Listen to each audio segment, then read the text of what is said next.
For some, group therapy is something of importance, whether it means meeting with other people who are struggling in the similar issues, or for others, maybe taking part in a hobby that they enjoy.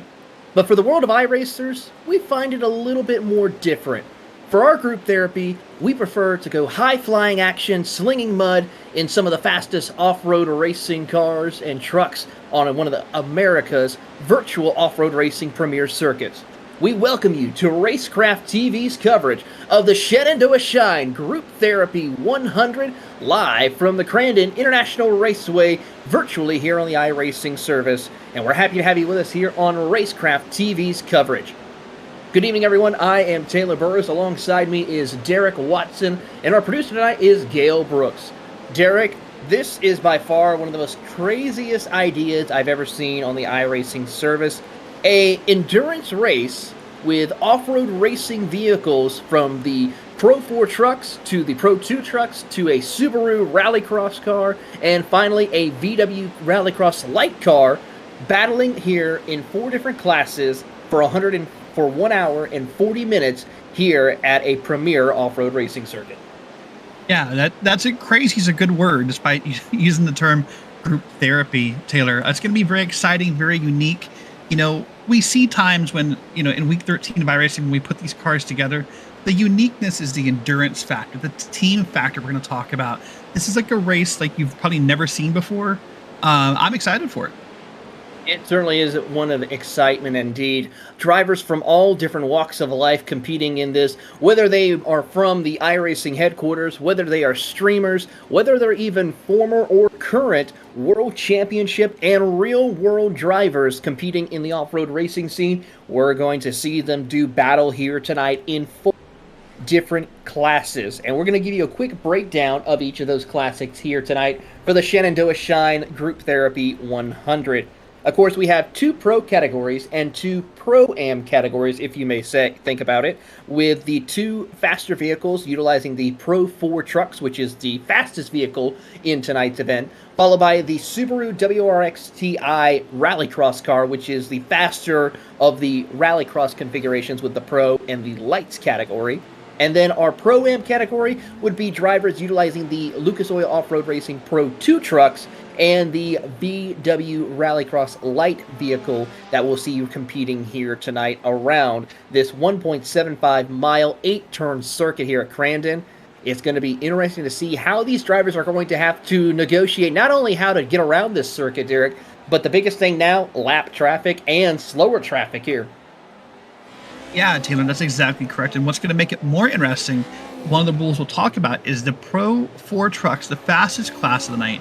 They have a rule that they're going to start with less gas. They have to pit pretty early. I think 3 or 4 laps in is their first pit stop. We're going to force that lap traffic issue. This is a fun event. This is meant to be fun. It's meant to be kind of silly. It's meant to kind of show everyone how fun and silly can come together in iRacing. But that's going to be interesting. 4 or 5 laps in when lap traffic is already playing a factor. It certainly is going to be. And of course, another thing to keep in mind is going to be driver swapping as well. Of course, that's something not new to the world of iRacing here recently. We've seen endurance racing utilizing that, especially with the iRacing special events getting ready to kick off in the 2023 year of January with the Rule Before the 24 and then the iRacing Daytona 24 happening both in the month of January. But for off-road racing, this is kind of something different. We don't really see this in off-road racing on iRacing. We do see driver pairings in the real world with off-road truck racing and rallycross racing, more so rally racing like the WRC per se, but not really in this type of track style event like we're seeing here tonight. No, we don't. In fact, I'm giggling in my head because there's something humorous about the idea of watching one driver hop out, another guy hop out of a Pro 4 truck in real life. That just would it would be a spectacle, I think is a good word for it. Spectacle indeed, I'd have to say as well. And a little fun thing to talk about as well for tonight's race is there's actually a couple of drivers who are going to be in-person driver swapping during this event. That's actually going to be a couple of teams. The Iron Rock Motorsports number 29, the Scuderia Dora machine, which is a Rallycross Subaru, and then the Team Aston Martin 269 machine will also be doing that. So They'll be kind of doing something what we see similar in real world team racing, where you have to actually pull the driver out who's behind the wheel and swap in with another person, which will be kind of cool to watch. I wish we had a camera on those three teams to see how that will play out, but this is going to be exciting. There will be some teams that will have 3 drivers, some that will have 2, and this is going to be fun to watch here tonight. Yeah, so let's talk about team racing for a second together. In case people watching are new to it, maybe you're a rallycross fan and not aware of how iRacing does team racing, we have what we call the fair share rule.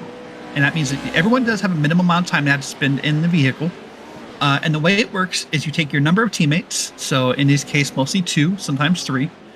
So the race tonight is 67 laps or 100 minutes. So you take your 67 laps, you divide it by teammates. So if it's 2, it's 33.5. Then you divide that by 25%. And if you have a calculator out, which I don't, you take that number, and that's the minimum number of laps each driver has to run in this event. If it's 3 people, take 67 divided by 3, you take 25% of that. I think the numbers are 9 laps for a 2-person team and 6 laps for a 3-person team. So it's very minimal, but there are some rules in place to make sure that team racing does happen. It certainly is. Well, that checkered flag is out in the air for our qualifying segment here tonight.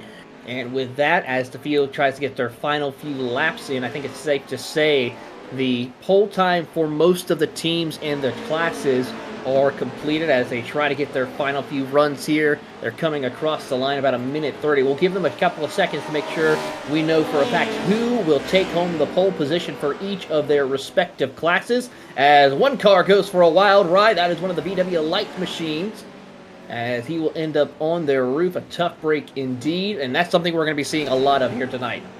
Yeah, we are going to see a lot of it. Maybe even at the start, Taylor, we'll see it. Of course, we're doing our land rush starts, so it's a standing start for all 4 classes. We can see a few turned over cars in the very beginning of this race if they're not careful. We'll see a lot of chaos probably happening into Calamity Corner over there, that first turn when you come out through there. And hopefully we'll see some of the drivers survive here as qualifying is wrapping up. I believe for the most part, as far as with our Pro 4 category, that is going to be set for the pole time, currently held by the Factory Simsport team of Keaton Swain and Crystal King holding the wheel, and with a 1:17.897. It is the Pierre Okidoki of Paul Mikolojics who holds the pole position for the Rally Car team, Pro team. And then, of course, in the Pro 2 Lights category, it is the Team Struggle Bus with Brian Sawyer who holds the pole. And then in the Pro VW Light category, it is the Blind Ducks of Anthony James who hold the pole position so far in that class. As we should see qualifying wrap up here now. A couple of cars coming through the final few corners to set it up. And it's going to be safe to say qualifying is going to end. And it's now time to give you your starting lineup for tonight's action here at Crandon before the Land Rush.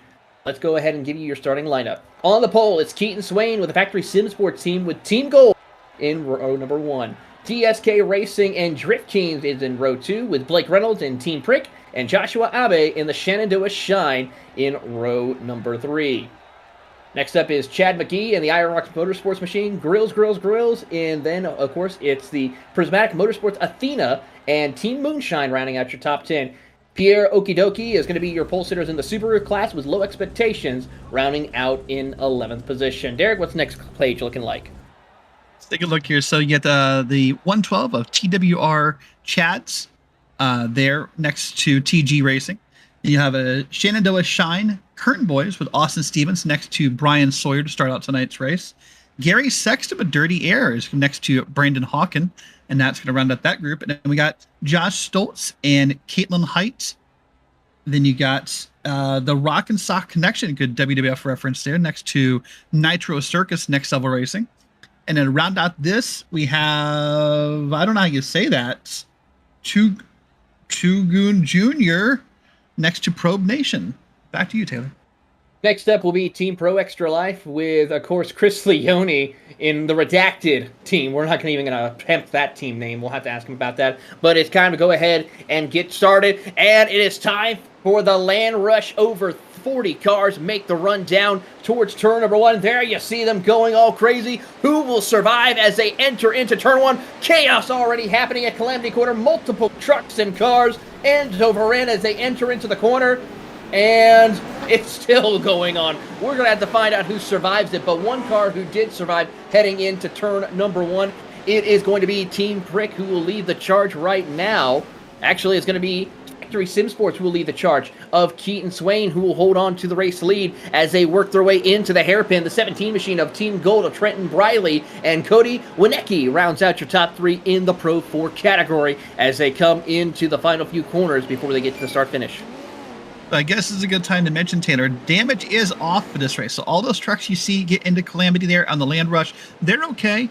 They're going to have to reset and get a tow back and come back out, but they're okay.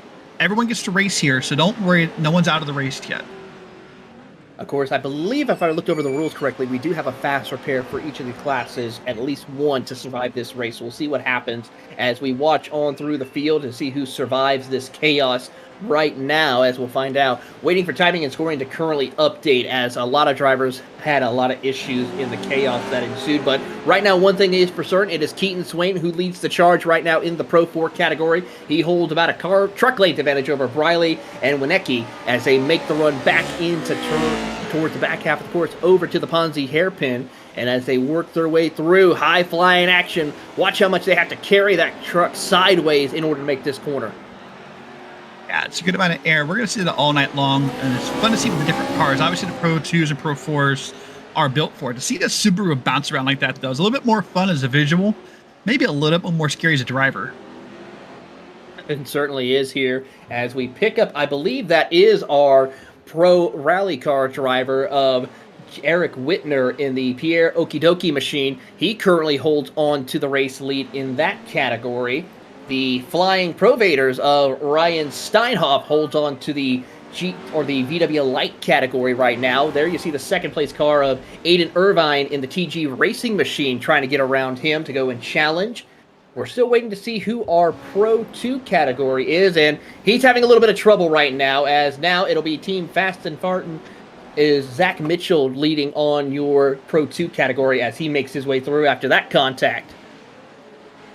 Yeah, these first few laps will be crazy here, trying to get it all worked out, Taylor. As you said, we need timing and scoring wouldn't update until we get back to the line, especially with all the tows and wrecks we have. But now we're going to start to see it here. Look at, there's already, by the way, multi-class racing right here. We thought it wouldn't happen until later. They're into it right now, Taylor.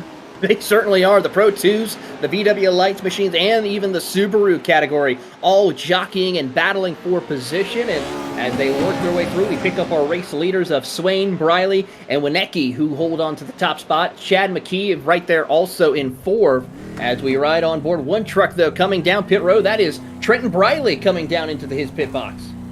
As we talked about at the beginning of the broadcast, it's a good reminder. The Pro 4 trucks, your fastest class, they started with a limited fuel load, I think 3 gallons. So they had to pit early. Now they'll be able to get back up to a full gas tank now and do about 14 laps apiece. But this first one was designed to cause a little bit more chaos. And so that's where we're going to see these guys coming in pretty early here, Taylor.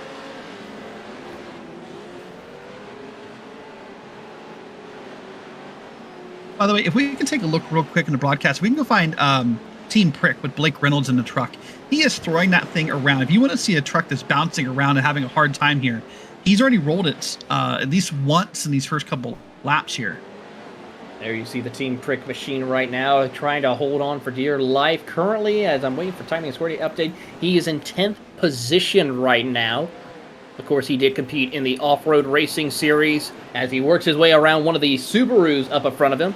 And, of course, a former veteran of the eNASCAR Coca-Cola iRacing Series retiring from competition after this season, but still going to be a big part of racing here on iRacing Service as he tries to avoid some more Subarus all around him and just survive another lap here at Crandon. Yeah, Blake's a great racer. He's multi-talented. He is able to race almost anything you put in front of him. So, congrats on this retirement as you hinted. Oh, my goodness. Chaos in there, the hairpin. Yeah. I started to say congrats to him on his eNASCAR retirement, but I got caught off there. But yeah, Blake's a good guy, and I'm sure he'll do well in his stints here. He will do his best here as we pick up, I believe that is the Aston Martin machine right there on the track. Or no, that's the 295 of Keenan Kuzin, the Wave Rider machine of Team Rick. And, well, he's going to miss that jump. That's going to be a time penalty, I have to say for sure. Get a look at the Keenan Kuza machine, currently 27th overall, as we pick up our overall rallycross leader of Eric Whitner in the 177. A little spirited battle going on between him and Aiden Irvine in the TG Racing machine. Those two are going to do battle in the Subaru category as they make the run over to the tight hairpin. And as they slide it through, how about that big slide right there for Whitner and the Legion machine of Aiden Irvin as they now make the run down the front stretch, holding on for dear life. This is going to be exciting to watch these two go at it here today. Yeah, it's going to be a lot of probably swapping of who has the inside for a corner when they're drifting it through and who can set it up correctly. We'll see how long we keep a leader here. Looks like maybe right here in this corner we see a challenge. We certainly will see a challenge possibly. We can report that Keaton Swain and Trenton Briley also did come down pit road recently, as they are now having to work their way back up through the field. But now it is your overall leader, as we'll have a change for position. Aiden Irvine to the inside will complete the pass and now take over the race lead overall and in the Subaru category. He'll slide it into the final corner. Can he keep it over? But here comes Eric Whitner back to the inside. Contact as they come across the line. Irvin will now to lose back to second. Whitner takes over in his 177 machine. A brief momentary pass here for Lee, but just couldn't hold on to the momentum he had. So that's what allowed him to get by Irvin again. And now we're seeing a pro truck here is going to get involved and maybe cause this to be a little bit more spicy. That is your Pro 4 category leader, Keaton Swain, in the Factory Sim Sports machine. He'll give it in a big slide as contact between your two Subaru leaders. As also, here comes your VW leaders right behind as well. That is Brandon Hawkins and Ryan Steinhoff in the mix, as they have to deal with Trenton Briley in the Pro 4 category, trying to snake his way through. As there you see Briley right there in the mix to slide his way through these two VWs up ahead, as one VW goes a little bit sideways into the corner. Tell you what, Taylor, for Keaton Swain, that was like the best thing he could have seen, by the way. Any person who's done multi-class racing and iRacing knows that was a beautiful moment for Keaton Swain. You're like, oh my gosh, traffic. Oh, it cleared up. Cool. Yeah, but one thing I had to say is with this style of traffic racing, as we see one car go end over end right in front of this pack of cars coming their way, that's the Probe Nation of Jeff Coburn in the 521 machine, who had a little bit of issues. He's able to continue on as he falls further down the running order. As we pick up this amazing gaggle of cars, that's I believe the Team Prick on screen, and then a little bit further back we'll see a couple of more of the Pro 2 trucks who are having to do battle at the moment. Looks like that's Slow Incorporated right there. In fact, I think that's got Cosman Ionishu in the truck, I think, currently, right? That is Cosman behind the wheel, as we see now the Team Watson 239 machine on screen. That is the Greg Johnson behind the wheel currently in the TWR Tiny Truck machine, as he is in a good battle with the Black Sheep of iRacing, Taylor Vandenbush, who is battling for the 4th spot in the Pro 2 category. You can see on the top of the ticker, we're barely into this race, Taylor. We're just about 9 minutes in. So it's 67 laps or an hour 40, whichever happens first. I believe last year we hit the lap count first, but there's not a lot of difference between those two times. No, it really isn't. And in fact, we're actually this year, we're looking at maybe going an extra 10 laps, possibly 77 laps here, as we have quite a bit of racing. We'll see who survives this run here to the first stint of pit stops for most of these drivers, as we pick up the team right here, the TWR machine, who's in a little bit of a spirited battle with making contact with one of the Subarus. That is the Prismatic Motorsports machine. That's the Minerva machine of Caitlin Heidet, who is behind the wheel currently, trying to work her way through this gaggle of Pro 2 trucks, currently sitting 4th in the Subaru category. Nice pass there by the yellow truck, and the little 8 tires are better than 4 moment we saw, in a nice leap there. Kept it straight through the air. That's a skill, by the way. These trucks look super simple to drive when you watch someone do it through a broadcast or, a Twitch stream or whatever you got. But, man, these trucks are hard to handle. And, whoa, never mind. There goes that's Austin Stevens going for a wild ride. Austin Stevens currently driving. We wait for him to get himself situated. That's Austin Stevens and the Shenandoah Shine Kern boys in the Horn livery machine. He's not in VR. I hope he's not in a motion rig either. Yeah, that would also be a problem, wouldn't it? That's a good way to show us these trucks are hard to handle just like that. They just bounces out of control and flips just like that. These are fixed setups, by the way. So everyone's racing the same setup within their class. So the challenge tonight is purely the drivers. Nice jump there by Blake. Caught the inside line. Yeah, Blake Reynolds working his way through the field. He has now finally broken into the top 10 overall, 5th in the Pro 4 category, as he's got quite a bit of work to do to try to go and challenge Keaton Swain and Trenton Briley, who are up ahead of him by, looking over the timing and scoring, he's about 25 seconds behind your race leader for the moment. And by the way, I started just on the screen. There's still a battle here between these two. We've been focused off on other battles and other classes and flips and wrecks, but these two are still at it for the Subaru lead, Taylor. They certainly are. Aiden Irvin was able to take away the race lead from Eric Whitner just a moment ago, and now it could change once again as Whitner tries to get a big contact with Irvin right there once again, and he'll go off track, really go high flying action here as he tries to keep control of that Subaru, slides his way into Calamity Corner once again, and sends it on in there. Can't really hold on for this moment, but it just really shows. I don't know for sure if damage is off or not, but these are some really tough vehicles who are able to negotiate all the hard hits that they've been taking here tonight. Yeah, I'm going to believe damage is off just simply because of the flips and the barrel rolls we saw from the truck a little bit ago with Austin Stevens in it. Oh, there goes our second place car. Or is he? I don't think he was pitting, Taylor. I think that just happened to be a happy circumstance. I guess so, because he just got absolutely, pushed into pit road. He had nowhere to go, but he decided to come down anyway to get service on his machine, and so that will half a stint early. From what I remember of those cars. This will give Aiden Irvin a hefty lead in the Subaru category over these other drivers, as Caitlin Height will take over the second place now, as Eric Whitner will rejoin in third position in the Subaru category. I think the question that I have, and obviously it's a fun event, but it's still a team event. There's still a league here. There's still points being handed out, is when do you do your first driver swap? How comfortable do these drivers want to be? Do you want to do 2 stints at a time? Do you want to do 3 stints at a time? How often do you want to be swapping drivers here? I'm excited to see when those start. Yeah, it certainly is. And speaking of course, this virtual off-road team Endurocross event, or Vortex, as the series is called, has point system awarded out for $500 to 500 points to last place, pretty much finisher in each class.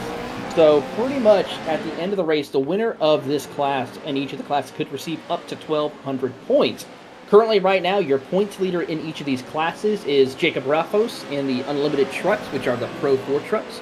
The Unlimited Cars of Daniel Eisch currently in the Unlimited class, or the Subaru class that we see here. Nick Nowak in the Limited Trucks, which are the Pro 2 trucks. And Cam Pedersen leads in the Limited Cars, or the VW class that we see out there on the circuit.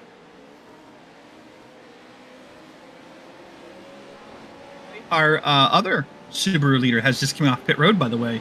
So both those cars have now, front 2 cars have now pitted for the first time. Nice jump there. Very nice jump right there for Aiden Irvin, who will hold on to the race lead. And as they work their way through, I'll check in on a couple of other drivers out throughout the field. How about our iRacing's very own Chris Leone in the redacted team name is what we're going to have to call it. He is currently out there 8th in his class, 35th overall in the 548 machine. And there he is right there in a little bit of a run. He's trying to work his way up through the field. He's got a little bit of time to catch up to Norman Pelletier III in the 2 Goon Jr. machine, but is in contention for a possible strong run in his category before the night's over with. As you said, Chris is someone who helps put on this event and has a lot of fun doing it. Got a truck. I thought they were going to help him out. Someone tried to help him out, but they couldn't get him flipped over. Yeah, that's the Low Expectations number 43 Pro 4 truck of James Morgan. And is anyone going to help him? One car will try to give him a hand. That's the 42. Austin Stevens. There's the U-Haul truck. That's fitting. And, well, hey, if you need any help, you better call U-Haul. He will get back at it here once again as he will make his way, but he falls to 8th position in class for the moment. Yep, something unique here about the fun event, obviously, and in most endurance racing, when you see a car flipped over, there's no helping it. But you see these guys are friendly enough to help each other out, put you back on top of on your wheels, and help you get going. And up to get going indeed here as we pick up the race leaders working their way through. I believe what we have on screen right now, that's the FTFGG machine of the 584. That is your limited vehicle car out there. That is the VW class of Brandon Hawkins behind the wheel. He is very comfortable over the lead second place driver, the Flying Proviators of Ryan Steinhoff in second place. And then this Team Struggle Bus of Brian Sawyer is in third right there. That's your top three in the VW category, or the limited car category, as we call it. As he goes for a wild ride, holds on to it, makes contact with the outside wall, but will continue on racing out on the circuit as he tries to rejoin. He's having a very hard time here, Taylor. He actually should be grateful that wall was there, I think, because that wall sort of helped stop his rolls, I think. Stop his roll and keep him on the racetrack surface, because if he would have kept going, he would have ended up in no man's land.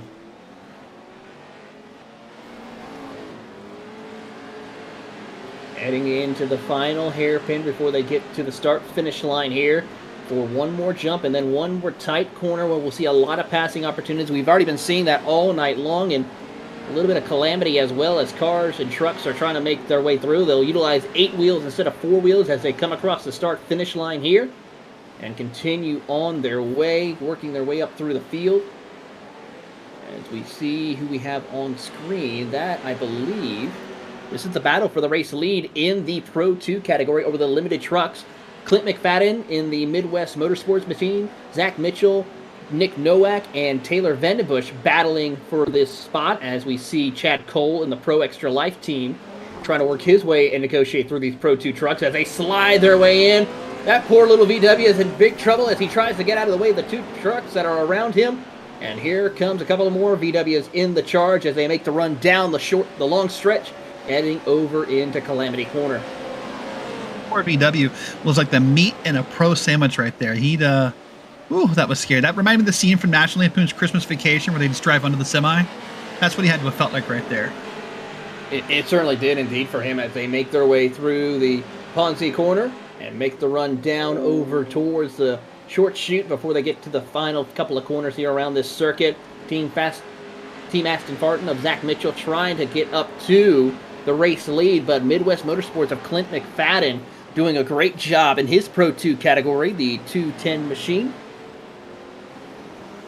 as he tries to get himself going once again. The AMX iRacing truck having a strong run currently, just trying to negotiate, and all you need to do is just survive here around the circuit, and you could definitely come out with a class win or class podium here tonight. Yeah, that's something I had written down to talk about.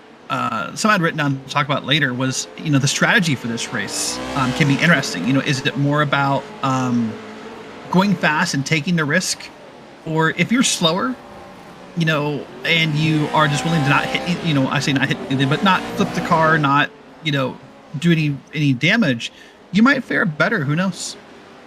Certainly is indeed, and who will fare better during this event as we watch on the field working their way through around the circuit. As we keep an eye, here comes a couple of more VWs and a big old send in by the Pro trucks who are now working their way around him as quickly as possible. 3 wide jump, and they all make it through. That is your race leader, Keaton Swain, now really having to negotiate through lap traffic. Currently holding on by a significant margin of about 10 seconds over Team Gold's Trenton Briley. Swain, of course, a current iRacing Off-Road World Championship competitor, picked up a couple of great finishes this past year in 2022's campaign, and looking to continue that possibly in 2023.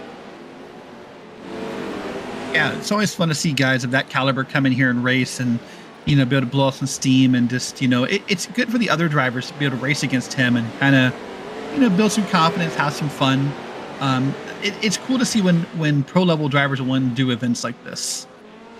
It certainly is. Of course, his teammate tonight is Crystal King, another iRacing Off-Road World Championship competitor. She'll get in the car a little bit later on during tonight's broadcast as he has to negotiate through one of the trucks stopped out on the track and makes a beautiful drive to get around as quickly as possible, and will send his way down the long stretch here to set him over into Calamity Corner. Yeah, in a way, oh, there's a shot. I envision this idea of this race, Taylor. So some of the other endurance races we do in iRacing, such as, I was trying to think maybe like the Watkins Glen 6 hour. There's never a moment to breathe here. You always have to have your eyes open.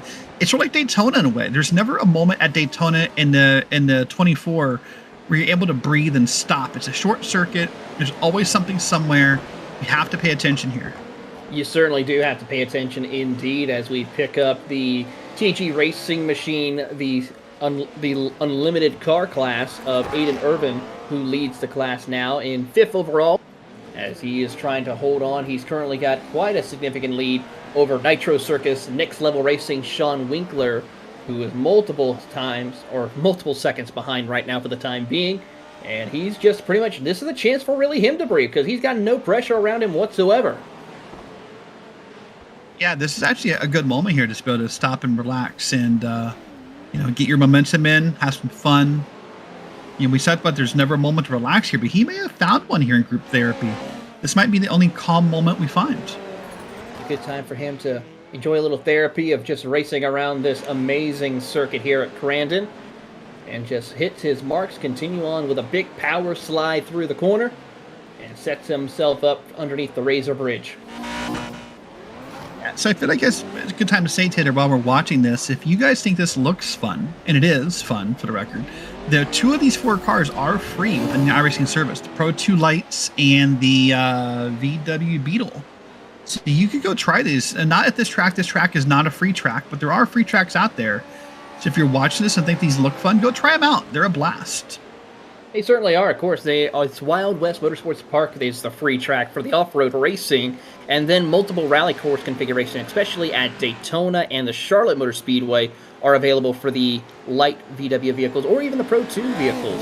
If you're a fan of utilizing the trucks to start your iRacing career. And there's plenty of options. These are fun trucks to drive. They'll take you a minute to get used to them, especially if you're coming from the NASCAR side of iRacing, but they are fun vehicles.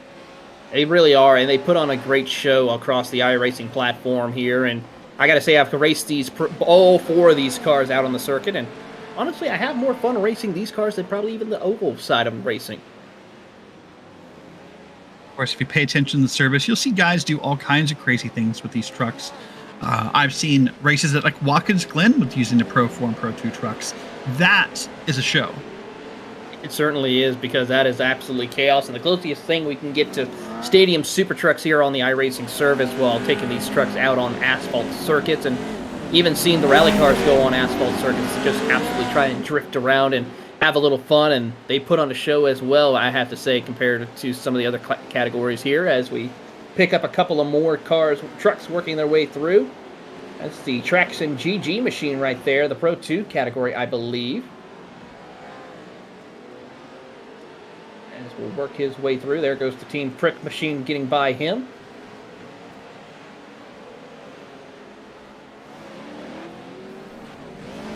Cosman is trying to get around and hold on. There's the Team Watson Racing machine, as more trucks are having issues over there at the hairpin, but they will continue on their way.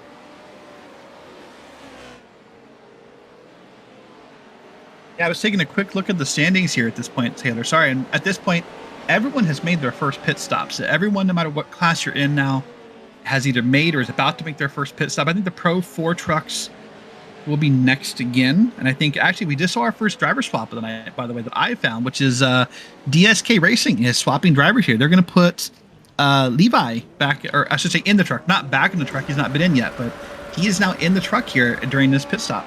Yeah, Levi DeCaro will get behind the wheel of the DSK Racing 53 truck. They were up as high as 3rd position. And now will begin his first run of the night, as he now enters out on the circuit. They've been as high as 3rd. They got a little bit of work to do, as they're now back in 7th currently, which is where they started overall. And now sets themselves up for another lap here for his first time. And that truck's been in a little bit of chaotic incidents, but he will try to do his best, as one BW is stuck right there. I believe that was Brandon Hawkins, who has to now back up and continue on his way. Everywhere you look here, Taylor, it's just there's someone. It feels like there's someone spun, drifting sideways, around, off track. It's almost hard to commentate this because it's hard to pick which one you want to focus on. It certainly is, and they're trying to hold on for dear life and try to survive around this circuit as they slide their way into one of the hairpins. Oh, there goes one of the struggle bus machines, as he will fall back quite a ways. That's the 535 machine who's trying to now wait for some traffic to get through. There he is. He finally may get going now, quickly, before a Pro 4 truck comes barreling in. Taylor, I think it's good that we probably also talk about the track a little bit. So if you're watching here on the broadcast, you're going to see that there's different colors or different textures or different lines here in the course. So can you walk us through, Taylor, what does that mean if you're visually as a driver? What are you looking for? Where do you want to be racing and why? Well, if you look at it closely on some parts of the track right now, as we see one truck go end over end, that's the team Aston Martin machine who went for a wild ride, who will have to try to probably get a possible tow. Who was behind the wheel of that machine? That might have been Corey Vendranak, who is behind the wheel, and now he is going to be on pit road to try to get a tow in order to get back around the circuit. But as we see some more cars coming down pit road, if we watch closely, we're going to see some areas that are quite a bit darker compared to some other points of the track here. As we watch here, you see that lighter section, that's some of the area where you really want to be. That's a little bit of more easier dirt, a lot more grip. That dark stuff right there as we ride on board with Keaton Swain, that's where the rubber's starting to really build up here around the circuit. You see it's a little bit grippy, but not as much as compared to some of that extra darker dirt you see up towards the top of the racetrack, where you can really see what we call the berm of these corners. We'll see it right here, especially as they enter into the hairpin. Right up top, that's where you want to get that truck or car up there in order for the truck or car to grip on and make the corner really gain some speed. And as they work their way down this long straightaway into Calamity Corner, you see them really want to try to stay up above that black rubber that's starting to build up here around the circuit. And with how many cars around on the track, that rubber's really building up quickly compared to a normal off-road race event. So track changing is a normal part of dirt or off-road racing. But as you said, it's going to be a lot different here. This is more laps than hardly ever do at a track like this. So I'm curious to see how much the track changes or what grip is left when we get down to like the last 10 minutes.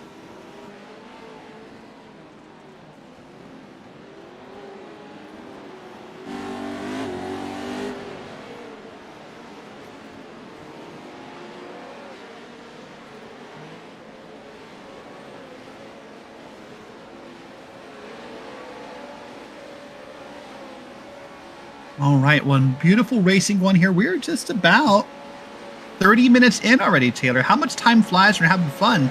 I looked up and was surprised to see we're already 30 minutes in. Yeah, we'll go ahead and here in a few moments, as soon as we hit the 1 hour to go mark, and give you a quick rundown of your top 5 in each of the classes as we progress through the race here tonight. But already a lot of great racing and not a single retirement yet. Just a couple of trucks and vehicles who are having a little bit of struggles here and there during the night, but still putting on a heck of a show in this stage of the race. We currently have 10 cars on the lead lap. Yeah, and that'll change as the night goes on. I suspect for the lesser, as more teams lose it off the track and have to tow, but it's still a fun event. If you are a lap down, just wait a minute, and maybe you'll find your way back on the lead lap just by passing people who, have a mishap. So, yeah, this could be interesting to see where it finishes. That where we are at 1 hour mark, the top 5. I don't think it's going to resemble the last 40 minutes, but who knows? We'll find out here, indeed, as they come up to the Ponzi North America turn number 2 for some of these drivers as they work their way through, heading over to the Skybox Straight, which is over on that short chute before they get to the Polaris gravel pit. A lot of great passing opportunity we've seen from these drivers here as they enter into the braking zone. You really want to try to slide it, take a higher line. We may see some drivers take that lower line here as they come up to the Polaris flyaway jump right there underneath there before heading into Calamity Corner turn number 6, which is, of course, the start-finish line here as they cross the McCoy finish line here into the Champions Power Corner, which is over there by turn number 8. Turn 9 is the Aragon Corner, where we'll see these drivers get a good run to try to get themselves set up for the long backstretch heading into Cowboys Hairpin, which is a really good passing opportunity. We've seen a couple of issues for some of the drivers here as we pick up that I believe is the second place driver, or third place driver, I should say, the Pierre Okidoki machine of Paul Milkovic. Paul Milkovic, who is currently behind the wheel of that machine as they make the run down the 4-run stretch here, the starting line, before heading back into Forest County Corner. To your point earlier, Taylor, look how well he was barely skimming that line of grip every corner. Watch that car go through there. That's how you do it. You don't want to get all the way over there. You don't want to give up the racing line. You just want to find just a little bit of grip. Blake again, man, he is abusing the shocks on that truck. He certainly is, and trying to work his way through, but Blake Reynolds doing what he must do in order to hold on here for dear life and get a good run.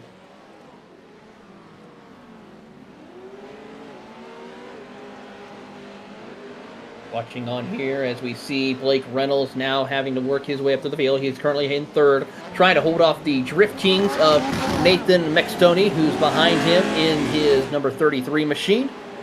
The Amex iRacing machine also in the mix here. And then quite a ways back is Levi, who we saw earlier on pit road be one of the first few drivers to make a driver change as we watch the battle for third. And Nathan Mextoxin will take over that third position. Great drive indeed for Nathan as he continues on his way. Yep, nice close battle here. And you'll see these guys can be nice and respectful. We'll see a little bit of contact because that's pretty normal here in this rallycross style of racing, but nothing aggressive, nothing wrecking. You know, even though it's a fun race, even though there is no damage, the admins have made a note to the drivers saying that's meant to let you guys race. It's not meant to let you guys abuse each other. Certainly is the case here as Blake Reynolds goes for a really bumpy ride off the corner here as he sets himself underneath the Ponzi corner and makes his run down the straightaway here, heading over into the gravel pit. You know what, Taylor, if in case someone's ever wondered what this feels like or what this looks like in car, I was thinking maybe if we get our producer Gail, let's see if we can go in car or on board for a lap here with Blake and see what we can find here. Watch how this car rides. Blake, of course, is one of at least 10 current or former world champion drivers in this field. Let's watch him here and go for a lap here. So he comes across the start-finish line now as he makes his run through here. We'll do a quick lap around as they make the run up to the champion's power corner. He sends it in for a big slide. You want to try to hug the inside lane here and then set yourself up down the back straightaway, heading over into Cowboy Hairpin. Good passing opportunity we've already touched on here, and we've seen a lot of issues, though, happening around this circuit where a couple of trucks or cars go a little bit offline, hit the curving right there, but we see Blake Reynolds does a beautiful job of staying up towards the top side, towards the berm, as they head down the Steal It starting run here, setting themselves up for the Forest County Blockman Turn 1. As they make their way up to turn number 2 of the Ponzi North American Turn 2. A lot of issues happen here, but you really got to make sure you keep that truck sideways as much as possible before straightening it out down the skybox straightaway before entering into the Polaris gravel pit. You want to keep it up towards the top right there on the berm to carry much speed and momentum before you get to one of the final jumps of the straightaway here, the Polaris flyaway jump, and then into Calamity Corner, the final corner before you get to the start-finish line and go back at it once again here at Crandon. You know, that's a great lap by Blake. Thanks to Gail, our producer, for doing that. Just gets you a feel for what it feels like inside this car. You know, one thing I want to talk about as well, Taylor, is something I think is maybe abnormal for some of us watching. In these cars, you want to almost be sideways. Like, that's how you get speed. That's how you keep yourself on the track. Some of us are used to keeping our cars straight, or wanting to at least, in the oval variants. But you kind of want to be sideways here, right? You certainly do. You want to keep it sideways in the corners. You want that car to utilize the handbrake, trying to get the car going in the right direction, but also utilizing that sideways corner to get as much speed and momentum in order to gain as much traction and be able to get as much speed off. And we're seeing that done perfectly by drivers such as Blake Reynolds, Keaton Swain, Trenton Briley as well, who are out there really putting on a show as Blake Reynolds goes for another wild ride heading into Ponzi Turn 2. trouble right in front of him. The 39 machine goes end over end. He has some big trouble as he'll fall further and further. Lands on all four and sticks the landing. But a tough break for him. I wonder if he's going to have to make his way down pit road. Kind of curious what happened to him, if we can get a replay of that eventually or not. But that looked pretty rough, just what little we saw of the off-camera shot on that 39 truck. I'm not sure if he hit a hill wrong or if maybe he got bumped by someone, but that was a big one there. Ooh, big hit right there for Blake Reynolds as well, as he tries to get himself situated through negotiating through a Pro 2 or limited truck and a limited car machine up there in front of him as they try to give way, and contact again for Blake Reynolds. Yeah, wow.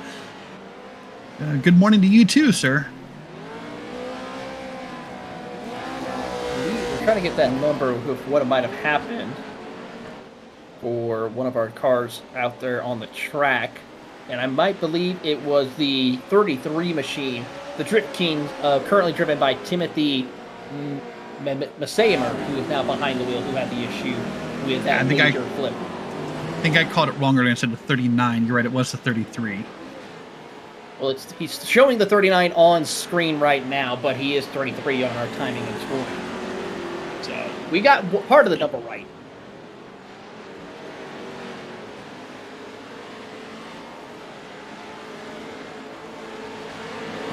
Closing in now with just about 3 minutes before we have 1 hour left to go in the race. And we will give you a quick lineup of your top 5 in each category here momentarily. We pick up a couple of more cars. There's Levi Kirol, who is currently leading or in 4th position, trying to keep ahead of Aiden Irvin in the TG Racing Machine. As that Pro 4 truck has had a lot of work to do trying to negotiate some heavy lap traffic of limited car, limited truck, and unlimited car and truck right behind him, as well as there goes your race leader in the Subaru category, TG Racing. Hard contact to the barrier right behind. Has to back up and continue on his way, but loses valuable time to his race lead as he tries to get back out on track. Continues on his way, but a close call indeed, but hard contact, and he keeps on rolling and keeps on going. So there you see, he actually cut that corner kind of tight, maybe tighter than we were talking about earlier, Taylor. He being a Subaru, of course. Pronouns is important. But yeah, so you see the speed difference here between the Subaru and that Pro truck there. I think that's a Pro 2 in front of him. Is that right, Taylor? That is a Pro 2 truck right in front of him right now for the moment. So you'll see the Subaru is actually going to kind of outpace him. That was one of my few surprises when I started watching this style of racing is, in order, it's Pro 4's, Subaru, Pro 2 Lite, and then the Beetles. So those Subarus will outpace a Pro 2 Lite truck in a head-to-head race. They certainly will, and that's actually a Pro 4 truck up ahead of him, actually. That's James Morgan in the Low Expectations Sim machine in a Shenandoah Shine Chevrolet. A couple of different manufacturers we see out there on the track. We see a couple of Chevys, Fords, Dodges, even a few Toyotas and Nissans out there for your Pro 4 and Pro 2 trucks, and in fact, even a Aston Martin out there. A funny shot. I don't know if we can get it on camera on the broadcast or not. I love the way that the drivers use their mud flaps to try to distract each other. I don't know if we can get a shot that's going to show the mud flaps of this truck. It's just got a face staring back at you. I don't know if we're going to be able to see it on the broadcast or not. You can kind of see it. Maybe if we look on board forwards from the car behind you, but I'm not sure. I don't know, but that's kind of disturbing to look at it when you're trying to race and get around a competitor. You see those fake eyes staring right back at you as here comes right there around the outside. Contact inside and made more contact as Paul McKedjic in the Pierre Okidoki machine is trying to get around, and he will complete the pass as he's running 3rd in the unlimited car category, trying to find his way through and stay ahead and hunt down your race leader of Aiden Irvin. They were very close to occupying the same space when they landed for that jump there, Taylor. I was not sure how that was going to end right there. I wasn't either, but they were able to do so as they get around another one of the Pro 2 trucks. As there he goes offline, goes for a wild ride, gathers it back up for Paul. But as there goes the Aston Martin machine, Corey Vandernick.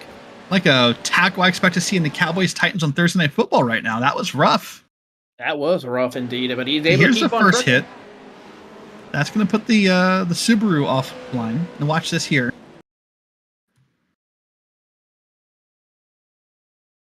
Slow-mo coming in here. Just a full force tackle right there. This is a body check. One. Should see a second roll over here in a I second. think he saves it on the second, I think. And 2. There it is.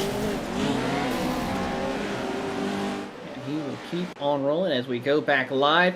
Already 1 hour left to go. So with that, we'll go ahead and give you a quick rundown of your top 5 in each of the 4 categories. At the top of the leaderboard right now, it is Keaton Swain in the factory sim sports machine, doing a great job driving here around the circuit. They had the pole and never looked back, as Keaton Swain will have to turn it over to Crystal King here momentarily as they get progressed through the race. Second place in the Unlimited Trucks is Trayton Briley in Team Gold. Got quite a ways to go, but still looking to see what they can do here tonight, as with an hour left to go. DSK Racing of Levi DeCrail holds the 3rd position after the one of the first trucks to make a driver swap here in the race. 4th position is Chad McKee in the Iron Rocks Motorsports machine. A little bit of a quiet night for them, but they picked up a couple of spots after starting in 7th. Rounding out your top 5, it is Team Prick. Josh Edmondson gets behind the wheel of that 58 machine in his Ford, looking to see what he can do as he tries to work his way up through the field. Derek, what is the unlimited car class looking like in the Subarus? So for the Subarus, we're going to start with the 135 vehicle. That is TG Racing with Aiden Irvin, currently behind the wheel. Then Nitro Circus, Next Level Racing, is second, and that's going to have Sean Winkler in the vehicle. Pure Okie Dokie is 3rd place. That's with Paul in the car. We just saw him go off track a second ago. CFM Esports is in P4. That's got Josh Stoltz in the car, there for his last name. And then Prismatic Motorsports Minerva is P5. And that has Caitlin Height in there. We talked about her a little bit earlier. And that is your top 5 for the Subarus, Taylor. Moving on to the limited truck category, the Pro 2 class, Black Sheep of iRacing 289. As we'll actually quickly go to the 580-84 machine, as there's Taylor Vandenbush leading in the limited trucks category right now. He's 18th overall, but leading in the class. Second is the Team Watson Racing Tiny Trucks of Greg Johnson in the limited trucks category. There you see that pink and green and black machine going around. Third place is Clint McFadden up there on the track in the 210 for Midwest Motorsports. And then 4th position is the Blind Ducks of Austin James in the 217. Rounding out your top 5, it's Team Rick of Keenan Kuzin in the Wave Ripper machine, 295 in the limited trucks category. And Derek, toss it over to you for the limited car category. Limited cars, the VW Lights, will start with their leader. That is the 584. That's the FTF.GG machine. That's Brandon Hawkins. He'll trade off with Nate S. Stewart here in a little bit. The Flying Proviators is P2. That has Ryan Steinbull in the vehicle. The Team Pro Extra Life has Chad Cole in the vehicle in P3. Probe Nation with Jeff Coburn, is in P4. And then the Pro Bros, John Borst, rounds out your top 5. And that is your top 5 look in with 1 hour to go, Taylor. 1 hour to go. A lot of racing still left to go for all the drivers here as they try to negotiate around this circuit. A lot of chaos happening, and we'll get a moment maybe to talk to some of the drivers here as we keep an eye on here. As we watch on, we're going to talk to one of the drivers who just got out of the car. It is Blake Reynolds who joins us. Blake, you just got done with your first stint out there on the circuit.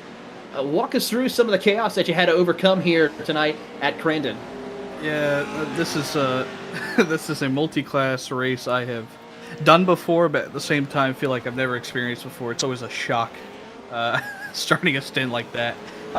We flipped on the land rush, and then it reset us. But thankfully, iRacing, when you reset, it puts you the lap forward. So we started the first lap, and we're still on the lead lap. So about 30 seconds of our gap is just because of that tow. Other than that, like, we're in the running here. I feel pretty good about that. Obviously, I'm not as fast as Josh Edmondson, and his black stripe shows it, in my opinion. So he's in the car now, and he'll hopefully cut into Keaton Swain's little lead there.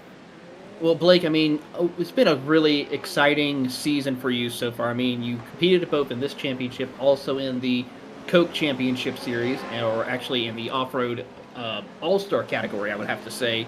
And of course, retiring from Coke. I mean, you look back on 2022, and what's some of the taking points that you can consider from this event, as well as events from this year, as you look ahead to the future? Definitely the most fun year I've had. Next Gen, in my opinion, is the best Cup car we've ever had. Oh, Keenan Kuzin is screaming. Yeah, the Next Gen's most fun car I've ever had. Jim Beaver Esports has invited me to tons of events, and Yes2 as well. Invited me to all their stuff, so definitely one of the most fun years I've had. More diverse vehicles I've driven. I've done sports cars, like all that junk. So it's fun to do that, and it's definitely a change of pace. I was kind of a stock car only guy there for a couple of years, and I kind of hated it. Now I kind of like what I do.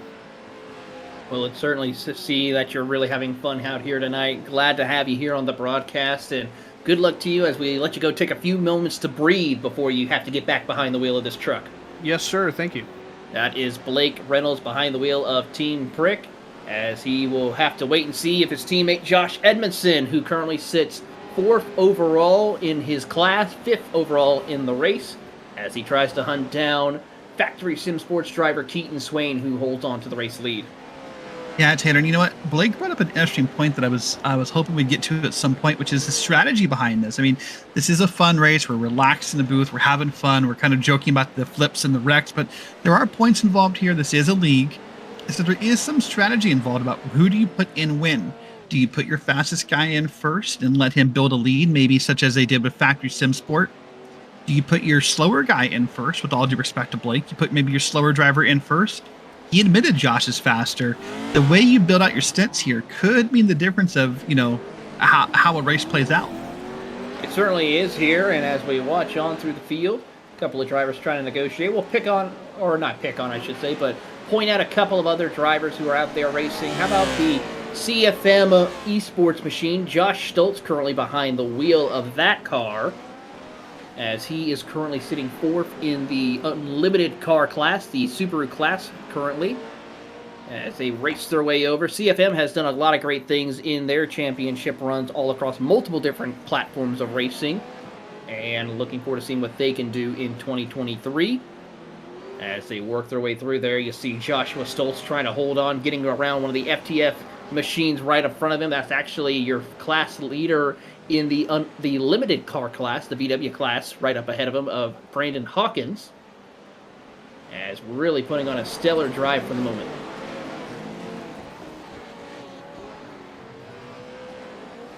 One of the fun things about this, Taylor, for me to watch, and probably for everyone to watch, because we don't see races this long on these vehicles, how dirty these cars get in iRacing. It's a really cool feature that I think it's one of those small things that I enjoy that iRacing does right. It's just these cars get dirty. Like, it's not just a perfectly clean car the whole way. It's just a small feature that really makes it better, in my opinion. It certainly does, and it's really put on a lot of great racing throughout the field, and just gives the extra added bonus of realism, because not only do you see this happening in the off-road and dirt oval racing, but you also see it in sports car racing, the oval side of racing too, especially those longer races that we have here on the iRacing surface, where you start to see the rubber, the dirt, the grime build up on these cars, which will, in effect, add interest into the racing here, as we see Joshua Stoltz make his way out onto pit road. Could it be a possible driver change as he makes it into his pit box? And it will be a driver change. It will be Cole Freilich who will get behind the wheel of the CFM Esports Subaru.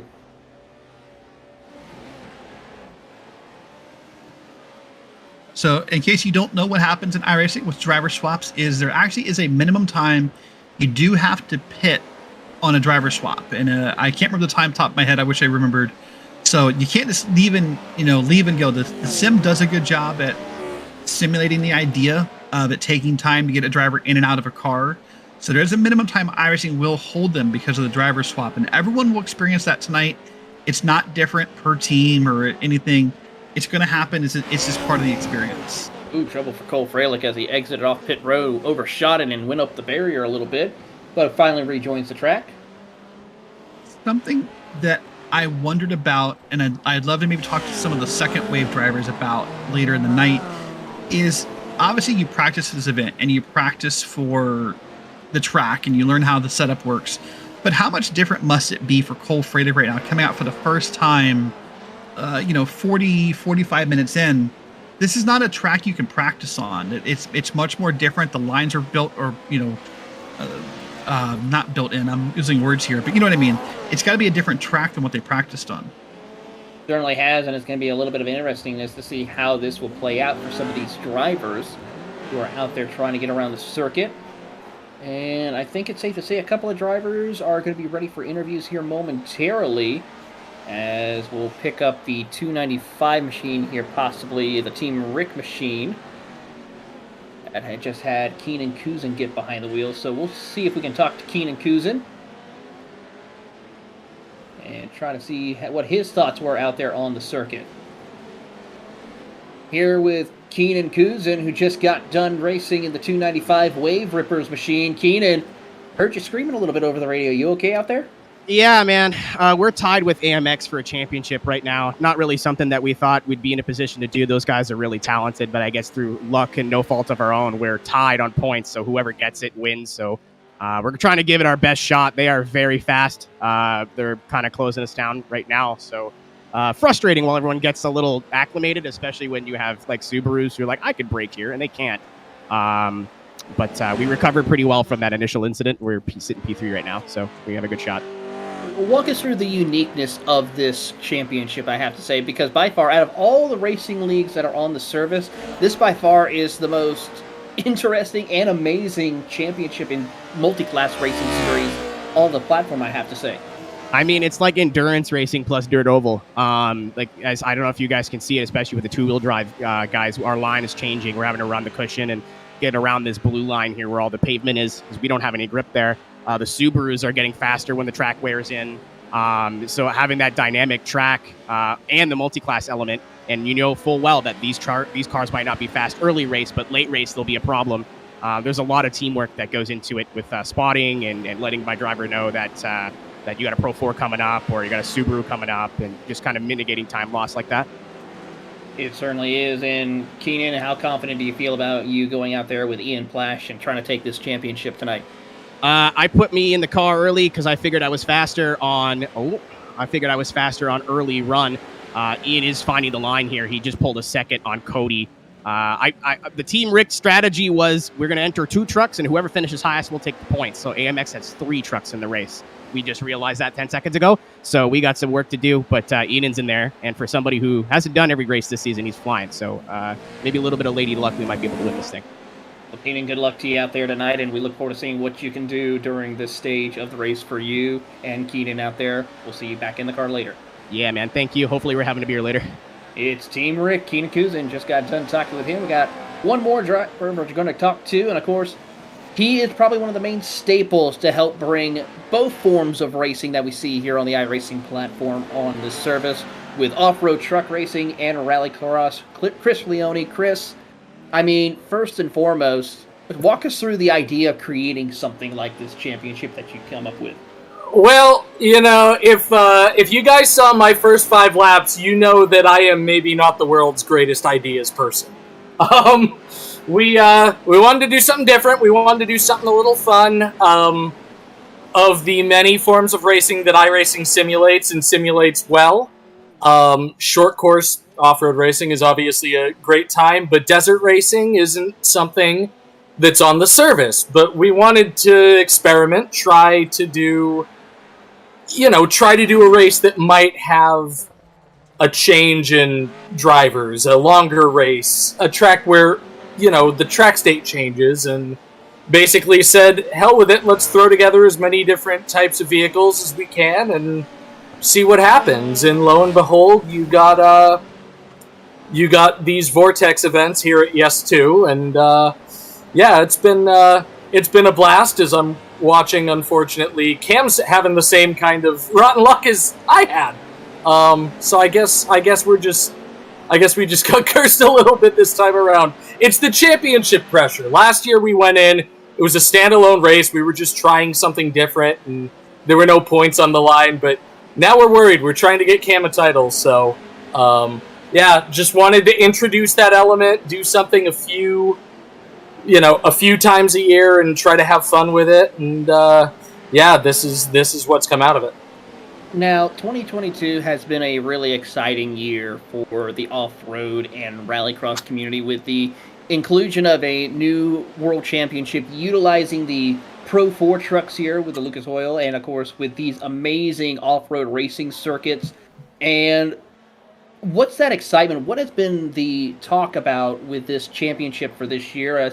How far has the community, both real world and in the virtual world, been excited when that championship was announced for this year?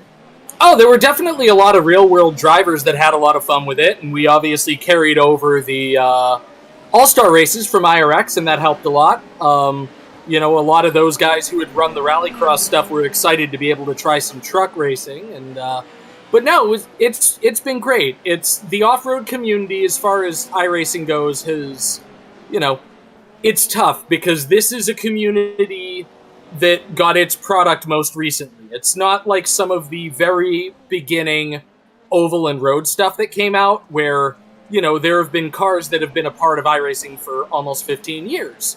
Rallycross debuted at the end of 2017, actually with GRC, while I was still at GRC, and then later on, headed to, they introduced the off-road truck racing in 2019, so there hasn't been quite the base of content necessarily, particularly for the trucks. So to be able to give the off-road discipline a chance as far as a pro series goes, that's been really exciting.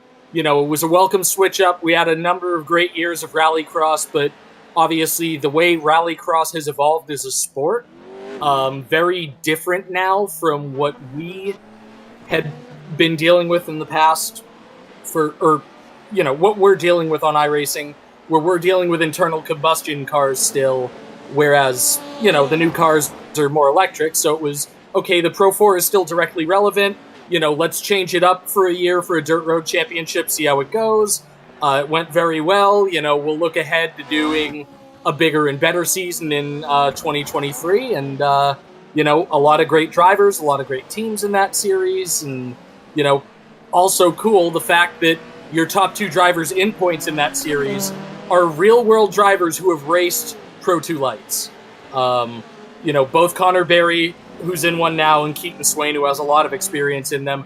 Those were the two guys battling for the title. So it also says a lot about the relevance of the product to real-world racers. Now, of course, one of the things is for those who are new to iRacing, who want to get behind the wheel, of course, iRacing recently released some cars that were originally, cars you had to purchase, now part of the free beginner package for those who want to get involved with it, of course, with Wild West Motorsports Park and the Pro 2 Lights trucks actually being included for those who want to get their start with this car instead of having to wait to get to a certain license class or save up enough money in order to use up or purchase those tracks. Is that going to be a big help to maybe draw more people into this community? Yes, this was a project that I worked on for a few months and managed to... we didn't get into too much detail on it because I was a little sheepish about it on the last iRacing Downshift, but Dave Kemmer was actually willing to sit in on a meeting for nearly 2 hours to talk about this stuff. And essentially what my point was, look, the Pro 2 Lite has always been free, and that's great. But we were putting it at the rookie level exclusively on rallycross tracks. And the problem there is you're talking about a high center of gravity rear-wheel drive vehicle that's not very nimble on essentially mixed surface go-kart tracks. And it's not really a directly applicable learning experience. And it's not... I mean, in my opinion, it wasn't fun enough to justify moving up, but it certainly wasn't applicable to run a Pro 2 Lite on a rallycross track and then go to a Pro 4 race, say, here at Crandon, and then, it was just such a big change, such a big alteration in the skill sets that you need to be successful. And so we had the discussion. Unfortunately, Wild West is no longer an operating track in the real world, but that made it an easy one to justify. It was one of our oldest. It's a fun track, so being able to make it free means it goes to rookie level. And because it goes to rookie level, it's now being used 6 weeks a year in that Pro 2 Lite Rookie Series for you to get your MPR and be able to move up to the D class. So, yeah, that is a hugely important step towards helping those who want to run off-road be able to be more successful early on, and more importantly, get the kind of experience that they're looking for right away, instead of having to make their way through Pro 2 Lights on tracks they're not really designed for, and then have to justify a further content spend to really get the real thing. Certainly is exciting, and a great idea that you and iRacing were able to come up with to help build this community. And I guess finally we got two more questions we probably have to ask. What is going to be the future for next season for this series? And possibly, is there any big news possibly we could talk about for 2023 for the off-road community between now and, of course, when everything kicks off with 2023? Well, for Yes 2, I mean, we run races every Thursday and Saturday nights. All are welcome. Come hang out in the league. Come shoot the breeze. Arrow's usually streaming. Rhino streams sometimes. Teal streams sometimes. It's a big party, and we don't take it too seriously. These 3 races, we did April at Bark River, we did August at Wild West, and we're doing here, group therapy at Crandon, named after my favorite bar in the town of Crandon. And we'll bring those 3 races back next year. The other thing that we do is, as kind of a test session for these Vortex events, not next week, but the week after, and then 2 more alternating after each of them, so 9 in total over the course of the year, we do something called Vorex, and it's basically the same concept, but the cars that are used are a little different, and the races are shorter, and you're not switching drivers. Those aren't broadcast races, but they happen in the league, and you just hang out and have fun. But so all of that is coming back. Yes 2 has a ton of stuff that you can find at yes2motorsport.com and on our Twitter at yes2motorsport, of just the weekly Thursday and Saturday races. Starting not this Saturday because it's New Year's, but next Saturday, we're going to do the Mega Rally Championship, which will use these tracks, but it's only going to be cars. And we're going to use the Audi 90, which is so fast I can't believe it, quite frankly. As well as the Beetle Lite, and because I'm stubborn, the all-wheel drive roof, because I just really wanted the Safari Rally. As for the off-road championship that runs in the, as I just see Cam get totally wrecked by one of the Pro 4s. The off-road Pro Series will definitely be back in the summer. That ran June through August this past year, and I think it will be around the same time. So expect qualifying series details probably to come out in the spring. I think that will end up running the same way as it did this past year, where it's the top qualifiers from the public series. The old way of qualifying for an iRacing World Championship Series, where you run the public series for the 12 weeks and you stay up there in points. We just found that it eliminates some of the variables that kind of get crazy if you try to do 1 week with a series where the cars are designed to operate 3-dimensionally, As for other stuff, there are a lot of things that I'm pushing on. We've talked about a few different, possibly vehicles that might be easier to drive at a lower level and help you work up into the Pro 2 and Pro 4. We've talked about other track options, ideally designing some fantasy tracks. And again, not for nothing, the idea of having more free content for off-road racers, because Rallycross obviously has multiple layouts with Daytona and Phoenix and Charlotte. If you look at Dirt Oval, you've got Lima Land, you've got USA, you've got Lanier, you've got multiple tracks. To be able to do the same thing with the off-road trucks, that also, I think, is going to make a huge difference in people's ability to get faster and pick it up and have more demand for content. So that's kind of the thing that I'm really pushing for, and I'm hoping that we'll be able to. I'm hoping that we'll be able to launch some new stuff in the coming couple of years that'll really help flesh out that ladder and really make sure that at any point when you come in to iRacing and want to drive off-road, you're going to have the opportunity to strap in and learn what you need to learn as quickly as possible and go out and be successful. That's really what the goal is. Well, Chris, you and the entire iRacing team have done phenomenal jobs with giving us some great, amazing content already for the off-road racing community, and looking forward to see what the future holds. And once again, thanks for coming in here to talk a little bit about it. Some special things happening for both this series as well as the iRacing World Championships, and good luck to you back out there as you get ready to get back behind the wheel of that VW. Yeah, my pleasure, guys. I appreciate it. I think for our results' sake, I think we need to keep Cam in there, but thank you, guys.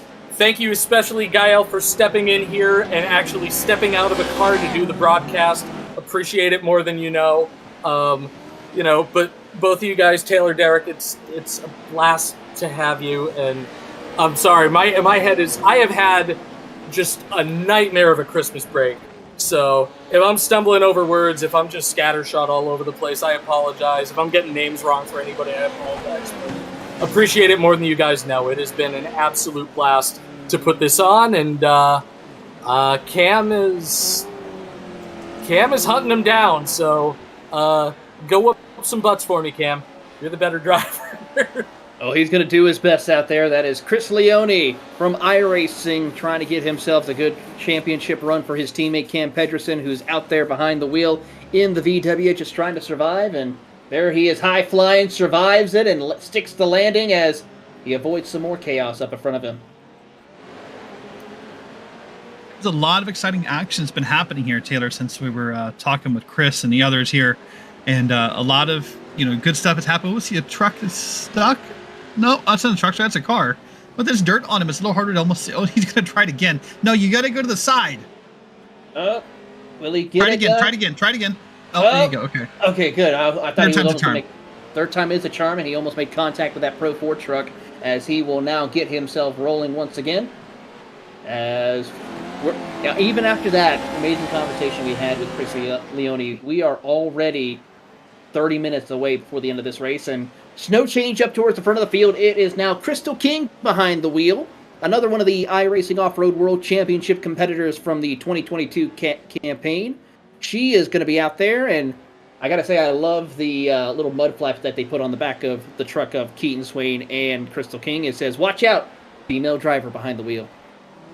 Yeah. If we can take a look real quick at the 195 and the 183, they're in a tight battle here for the lead of that class. That, I believe, being the Subarus, or no, sorry, not the Subarus, the Beetles. No, this is Subarus they're battling for. That's sorry, I'm lost in my thoughts here. Give me a second. But yeah, they're battling pretty hard right there. They are, and they're battling pretty hard right here for this. That is Cole Freilich there in the CFM Esports. That's not the lead. That's Prismatic behind them. That's not the lead, but they're battling hard here and swapping spots back and forth here, corner by corner, for the last few minutes here. Yeah, Cole Freilich, part of the kart chaser family that I work with at Keller's, out there having a good run. And then Vincent Sowers, who's trying to battle with him in the Prismatic Motorsports Minerva machine. Those two about to have a feisty battle for the fourth position in the unlimited car class in the Subarus, as we work and watch on their way through the field. Really no changes for any of your class leaders, except for maybe the Pro 2 category. The black sheep of iRacing, James Burke, behind the wheel, is leading that category for the time being, as these cars are currently trying to work their way through. One truck is out of the race. That's the Team Watson Racing Tiny Truck machine of Greg Johnson, as Cole Freilich goes off the course here over at the hairpin, as he will rejoin and continue on his way. A close call for him as he nearly gets collected by one of the VWs. Yeah, and luckily for Cole Freilich, at the same time, Prismatic was off the track and kind of had to almost do a full donut to get it turned back around. So no time lost in a way, but they both did a different spot. So still an even race here to a certain extent. Certainly is, as we watch and wait to see how the field continues on through tonight's racing action. 30 minutes left to go for your drivers here tonight. As we watch on and see who will survive these final few minutes here today at the Crandon International Raceway for some high-flying action as they head underneath the Polaris Flying Bridge. As they work their way through, we'll pick up a couple of the Pro 4 drivers out on the circuit. As let's see who we have right here. Is that... Ooh, trouble for one truck over there, the DKS machine. As he is... That's Levi. Or no, that was not Levi. As we're seeing what happened here. That's the 98 of Eris Alpha Leon, as he's still trying to hold on to that truck. There's a lot of beating and banging going on there, Taylor. And I think now they're starting to work it out here. I think they're starting to get it here. Yeah, that's the Prismatic Motorsports Athena machine around over there, along with, I believe, the other truck that's involved in that chaos up ahead. Is James Burke, the Pro 2 class leader in the Black Sheep of iRacing. And then there's Ian Plash up ahead as he's trying to hold on, working their way through out of the Cowboy hairpin, and makes the run down the front stretch, the whole shot run, before they head over into turn number 1 once again. Yeah, Ian, of course, a well-known member of the iRacing community.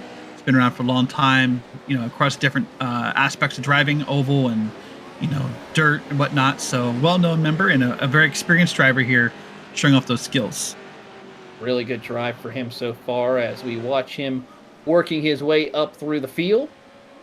There's a couple of drivers I do want to touch base with here as we progress further into tonight's race. I'll have to find them right quick. Okay, currently he is behind the wheel, so we'll have to wait for the slow ink machine of Justin Malillo, who is out there on the circuit racing. Currently, that team slow machine is sitting. Currently, they are in the Pro 2 lights. They are what, 7th, 8th back? 1, 2, 3, 4, 5, 6, 7, 8 back. 8th position right now, trying to catch up to Tommy Ryan in the Unacceptable Racing Machine. They got a lot of work to do to kind of catch up to that Northern Tools 289 truck. And you want to talk about a hardworking member of the iRacing community, Taylor. Justin Malillo is one of them. I mean, the stuff he does, the writing he does, covering different events, the iRacing photography he does is just top notch. All the events he helps put on across the community. I don't know how that man sleeps. Well, not only that, but he was rewarded for his amazing photography work, receiving the most highly prestigious VCO award for iRacing photography. As he makes his way into the pit box, we'll see if he does a driver swap with one of the most premier painters on the iRacing service. Yeah, because he just got in. Cosman, of course, was in there first. Cosman Ionescu, of course, from Splash and Go Graphics, one of the best painters across all of iRacing, in my humble opinion. Now I think Justin's going to stay in here. And it looks like he's I trying think to they're find having a the pit hard time box. getting the pit box. That's going to cost a valuable time. We've all played the too far forward, too far back game in iRacing at some point. We certainly have. I've done that many a times here as we pick up a couple of more high-flying action and sideways action for some of the limited trucks. That's Don Ruckles in the 560. This is the limited car category, the VW class, as Ruckles will send it on in, and that car is definitely going to need a bath once this race is over. Yeah, a bunch of these cars are going to need a bath. We talked pre-race before we went live about, oh, that's a cool paint scheme. That's a cool paint scheme. I don't think we can show them now because I don't think you can see enough of the paint schemes for some of these guys to understand how cool it looks. I have to agree with you on that one as well, as it's going to be difficult to tell who is who in that instance of all the action going on here tonight.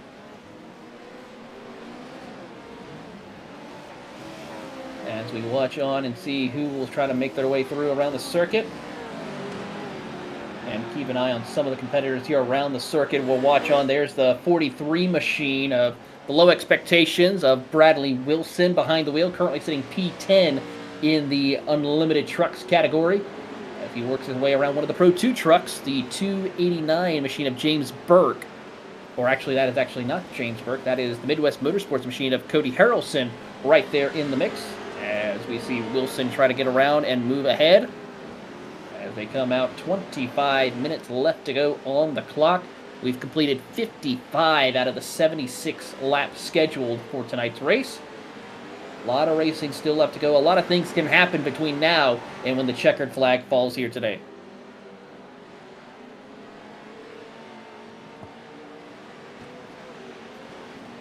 Looking through the field here, see who else we can watch in here as we pick up Crystal King, who's coming out of the final couple of corners, heading into Calamity Corner right now. She has been on an absolute tear after getting handed off by Keaton Swain.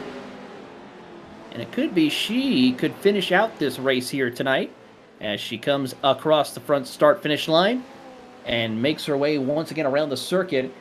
Crystal King, another one of the competitors here in tonight's race who's competed in the World Championship, along with Josh Edmondson, Keaton Swain, and Connor Berry, who is racing in this race. As we watch Cam Pedersen, another driver who is, of course, in a different category, was another one of the competitors who competed in the iRacing Off-Road World Championship as she works her way through the cowboy hairpin. Beautiful slide in there, as there you see Cam Pedersen right there behind her, chasing her down in a different vehicle. A little bit of cat and mouse action here tonight. A little bit of cat and mouse indeed. Something I wanted to note here, Taylor. We're about, as you see on the clock, a little less than 24 minutes left. Most of these cars have one pit stop left in them. Most of these, especially the Pro 4s, pitted 10, 11 laps to go on average. There's one last chance for driver swaps. Now we're going to start to see who feels more comfortable in the truck or the car, who thinks they can go fast, who thinks they can make up time. It's just about time for us to figure those things out. Certainly is the case here indeed as we watch the field work their way through.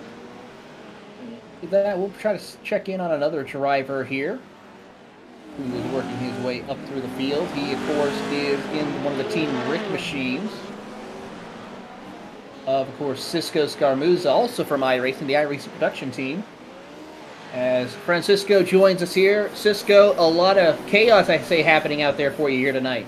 Yeah, you could say that. It is, we've got, I don't know, how many fingers do you have? 10? We got about 20 fingers on calculators right now, and we're all biting our nails because, I mean, we're not in this fight, but we're in this fight, so. Yeah, currently you're running P5 right now. Ryan Burton behind the wheel of your truck at the moment in the Wave Rippers 293, as he is trying to deal with some other Pro 2 and Pro 4 trucks. I mean, walk us through the difficulty of having to negotiate these 4 different cars around this circuit.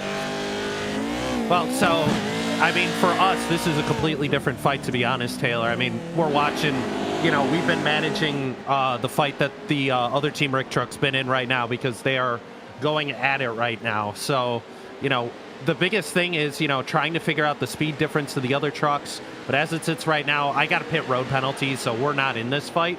But, like, for that one, I just told Ryan to go out there, and we needed to give a little bit more space between the 210 and the 289, just space them out a little bit so they weren't on top of Ian. But at this point now, we're crunching numbers, how much fuel we're going to need on the pit stop, and then it's all down to Ian to try and win this championship, and for us to just try and have a good race with the AMX guys. But it's coming down to the wire here.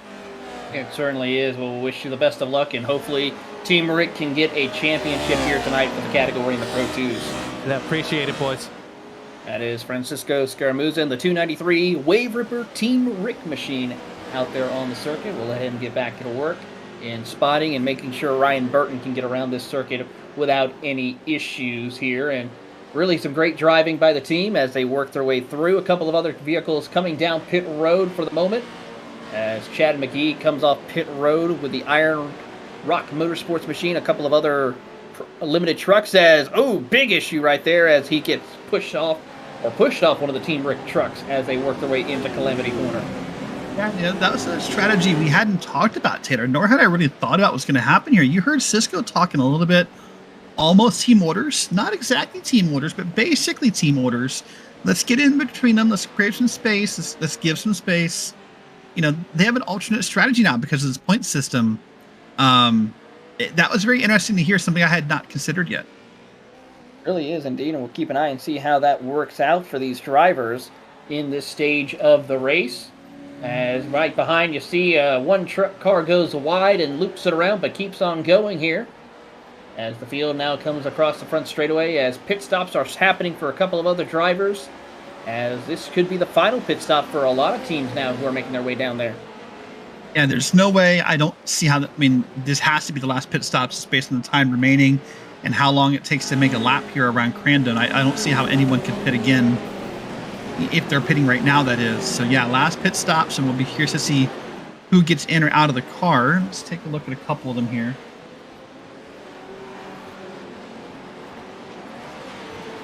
No big changes I can see yet across the field.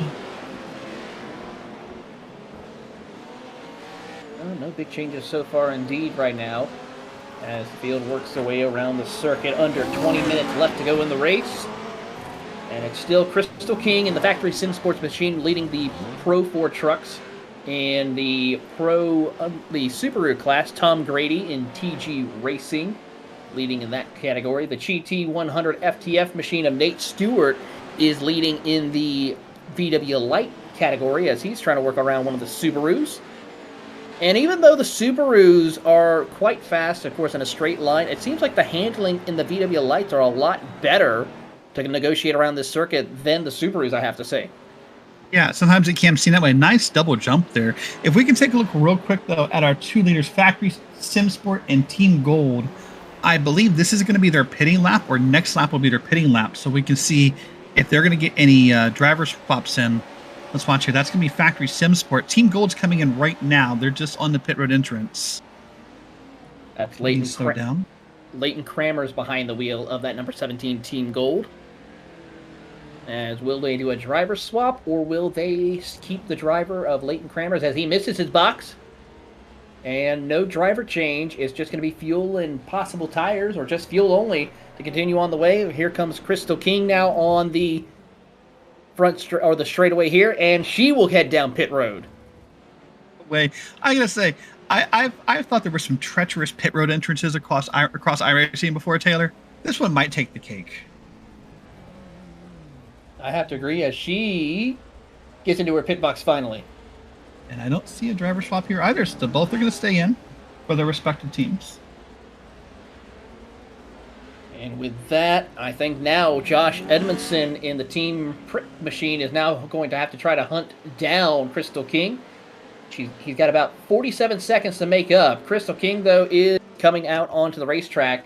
So it's going to be a battle of seeing who can keep their trucks on the track and keep on racing here tonight, as he has to deal with some slower traffic in the final stages of tonight's racing action. Yeah, something to keep in mind. Edmondson pitted 3 laps ago, as I'm trying to do mental math in my head, which is dangerous. Questionable. Yeah, dangerous is, best. It's good thing I don't work for a bank or anything. I'm not sure if he's good on fuel. I'm trying to work it out in my head. Let me work on that for a second.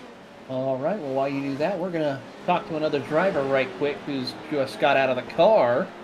Chase Cabri, who was behind the wheel of one of the machines out there on the circuit. That's the the Dirty Air machine, Subaru. As Chase Cabri joins us. Chase, you just got out from behind the wheel of the Subaru out there. Walk us through some of the chaos that you had to deal with out there tonight. Oh man, see, well, it started off rough when I got in. There was about 5 minutes left in practice, and I didn't even know where the track went. So that was step one in what was going to go wrong. And then we got out on the track, and Gary started the run for us and was caught up in some of the first lap melee that didn't help us, and got into some more stuff that put us another 2 laps down. And then I got in. I was like, all right, I'm going to put my head down, see what I can do. And I felt like I was actually running some pretty decent lap times. Nothing crazy good, but I felt like I was doing okay. And started to make ground up. And then I ran into the back of a truck who I thought was going to go right and ended up going left. And then we both went right off the track. So it's been nothing but mad calamity out on the track, trying to watch out for cars that are faster than you, trucks that might monster truck you, and trying to just drive around this place yourself. Seems like Gary had a little bit of issues right there in Calamity Corner in order to just try to get around, as he is now back out on the track. But talk us through some of the fun, though, about this amazing series and, of course, a great racing event that a lot of people seem to be having fun with. Yeah, I mean, I didn't really know much about it. Gary texted me at about 7:30 and said, hey, man, you wanna run? And I was like, Sure, why not? So, didn't really have anything about it. Had to buy the track, and but it's a totally a really cool event. Cool to see how many teams and are out here. I wish I would have had some some further heads up to it because we could have really got some practice in and tried to win this thing. But we're having a good time nonetheless. Certainly indeed. And of course, 2023 just around the corner. Anything exciting going for you this coming year? Plans are still being worked out to figure out exactly what we're going to be doing, but no matter what we do, we'll try to have some fun doing it. Well, good luck out to you. That's the Dirty Air driver of Chase Cabri, who currently is running in the 6th position in class, 20th overall, so looking to have a good run here tonight in the Subarus.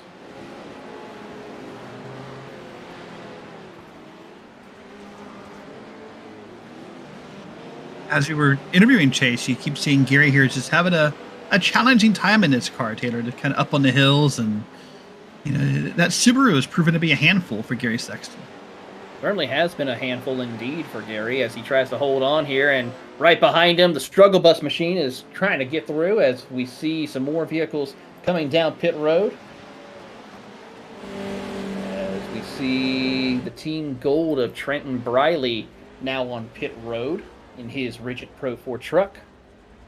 By the way, math update. Oh. That interview really helped, by the way. Thank you for that.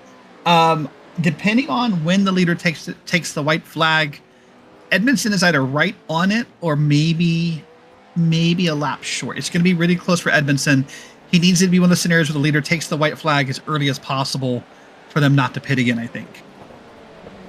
Well, that's going to be a great strategy call possibly to come into play here as there you see trouble for one of our leaders in the Subaru category. That's Tom Grady.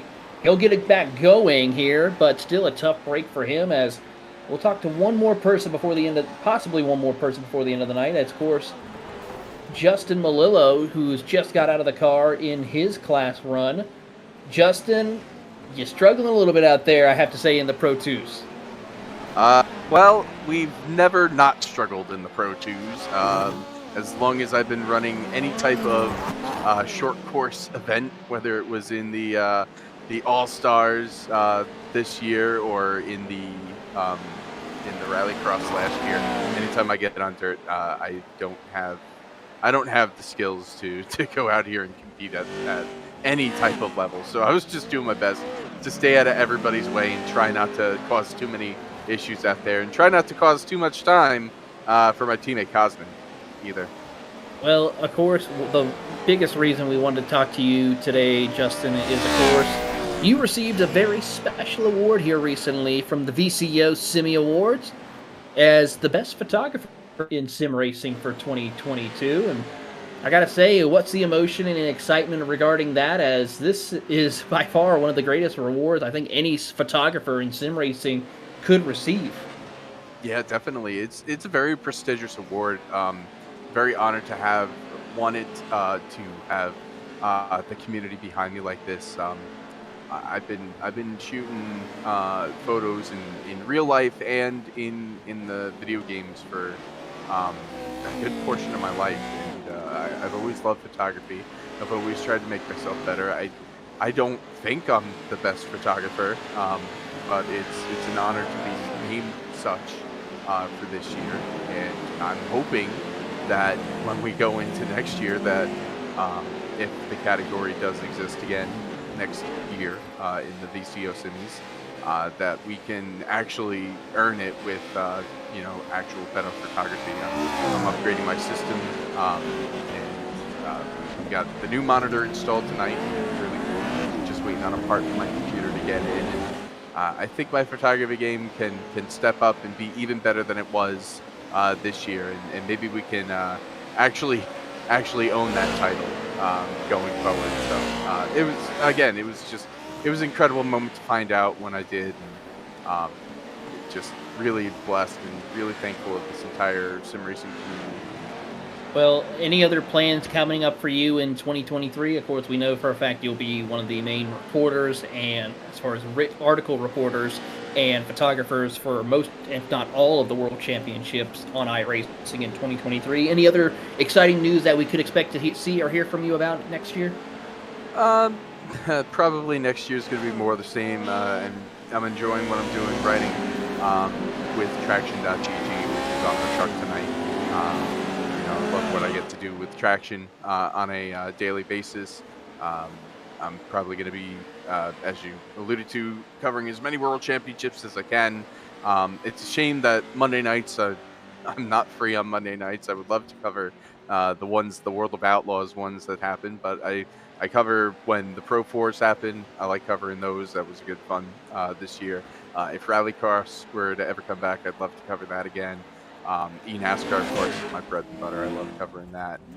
Of course, Supercut will be fun, which will probably be happening pretty soon around the same time as eNASCAR. So looking forward to all the iRacing World Championships, looking forward to FTF racing and everything we got planned over there, and looking forward to covering all racing games and esports as much as I can in 2023. Oh, as your Cosman goes for a wild ride, and a couple of cars go over him as he does a little bit of a breakdancing maneuver off of that. That's a picture we expect to see later, Justin, is the cars going over top of Cosman. Oh yeah, absolutely. That was flipping with style there, and he, as you can see, he landed on all fours and just kept going there, which is pretty impressive. So his own Buzz Lightyear impression.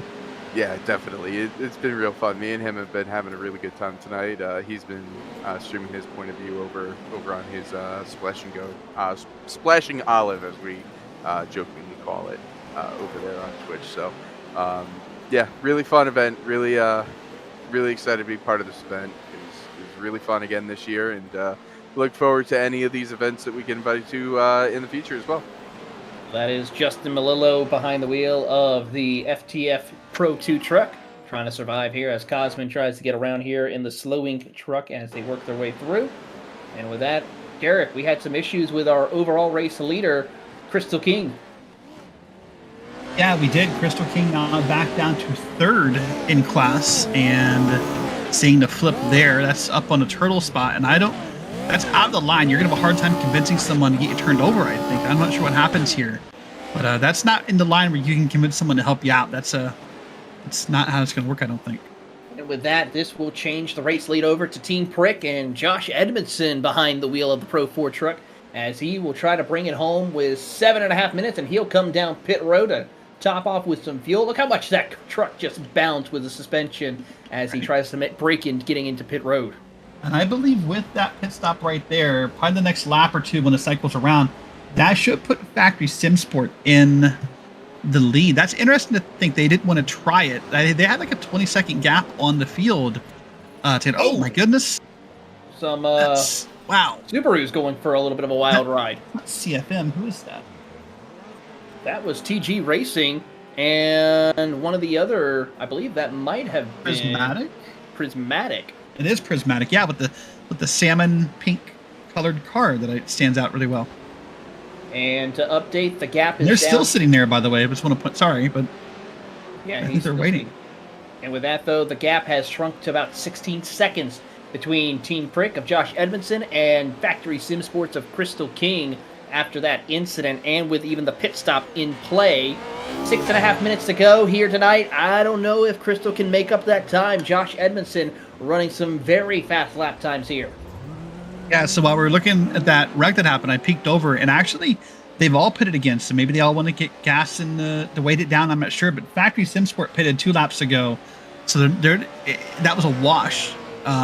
Maybe once one person pitted, they all decided to follow suit like you see in NASCAR, I'm not sure. And with that, these two drivers are going to try to see what they can do here tonight. And Team Prick Josh Edmondson has to just survive for the next 6 minutes around this circuit to clinch the race win here, as he snakes his way out of the hairpin, heading over to the Polaris high-flying jump before heading over into Calamity Corner to start another lap. We've already completed 68, coming to lap 69, as there's Cosman in the Traction GG machine, as he will now put himself another lap down as Edmondson continues on his way. It's really fun talking to Justin Malillo, and to hear how humble he is about things, Taylor. And he says, I don't know if I am the best. I don't know if I deserve it. Well, as someone who's in multiple Discords and sees the work that Justin does, he deserves it, even if he doesn't believe it. He does amazing photography. He certainly does, and hopefully we'll see that picture of his truck having to deal with cars all around him and jumping over him, as Cosman was having some trouble on that big jump over there at the Ponzi turn. As we watch and see Josh Edmondson leading the charge here, under 5 minutes to go for him.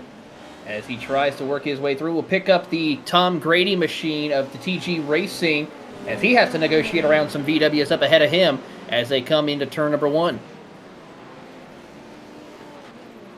Guys, going to take a look and see what happens here. He's going to keep this landing pretty solid. The amount of bounce difference, by the way, between the Subarus and the Rallycross versus the Pro 4s, it's kind of funny. It makes the pros almost look so exaggerated. They're not, but it's just funny to see the difference and how much bounce you get off a corner. Really is, because if you watch there, you see the Pro 4 truck of how much sideways those trucks get and how much they do bounce with the suspension compared to the rally cars that you see here.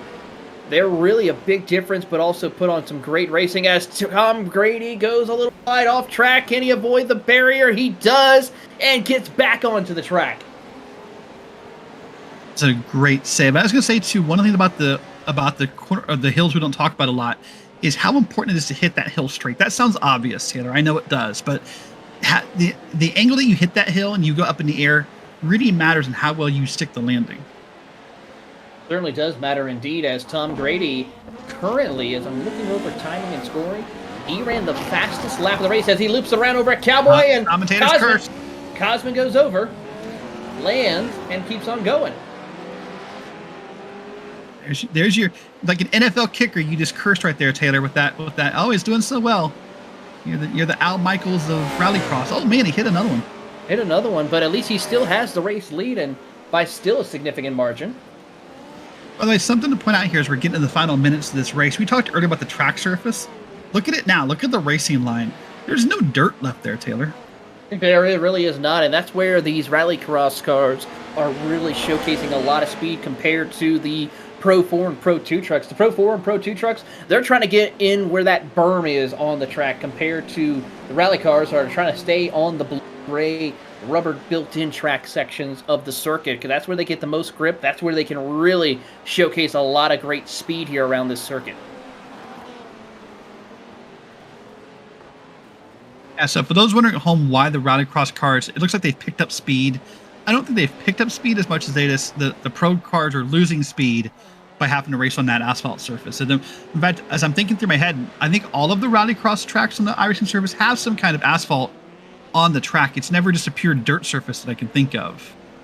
You're absolutely correct. All of the rallycross circuits are a combination of both asphalt and dirt racing, which makes this car and track combo a little bit different, but why these cars are getting a little bit faster as the run progresses, as we pick up Nate Stewart leading in the VW class, as he is just trying to hold on, and gotta say, he's been really running inside the top 5 all night long. Nate's another talented driver across the service. At times well-known or infamous, but very talented. They're in that FTF.GG machine here. Just making good work. A very talented driver. Often better than he thinks he is, believe it or not.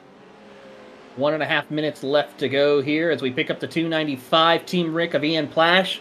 And if they keep this run going, they're looking to possibly pick up the Limited Truck Championship here. Of course, this is the championship. Championships are on the line for some of these categories here. As there he worked, and he's got to hold off a hard-charging Cody Harrelson right there behind him, as those two will do battle for this overall race win. And of course, Ian was part of that championship strategy that Cisco talked about earlier, about how they want to make sure Ian got the win here. So he set himself up well. Just got to survive for maybe another lap or two here, depending on when the white flag comes out. Well, right now, there you see your race leader, Josh Edmondson, right behind your race leaders in the Pro 2 category, and he is quickly going to get around them. 37 seconds left on the clock as they approach the Polaris hairpin. Into the gravel pit they will go, and heading into the Polaris jump. And with 27 seconds, and they head into Calamity Corner, they're going to get one more lap here.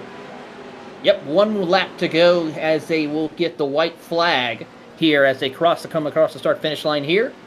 And we're going to see Josh Edmondson have to negotiate around this circuit one more time, and he has pretty much set himself up for a beautiful drive, capitalizing on the mistake of Factory Sim Sport, and now putting himself in chance to win here tonight at Crandon.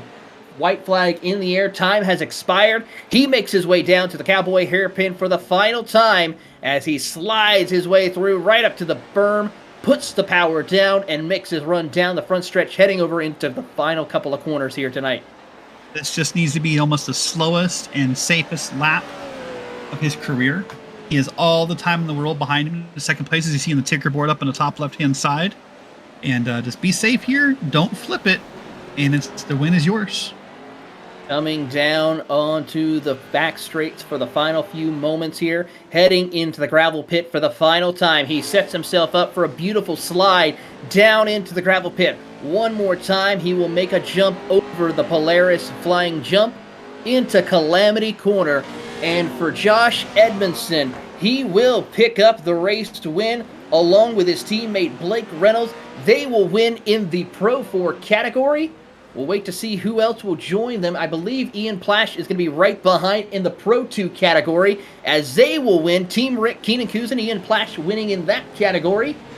As we wait to see here comes Team TG Racing, Tom Grady, as he will make his way over into Calamity Corner for the final time as he slides his way in. Right in front of VW, tries to get in the way, but will get out of harm's way, and he will win in the Pro class as we wait for the final category. Nate Stewart in the FTF GG in the limited class for the VWs.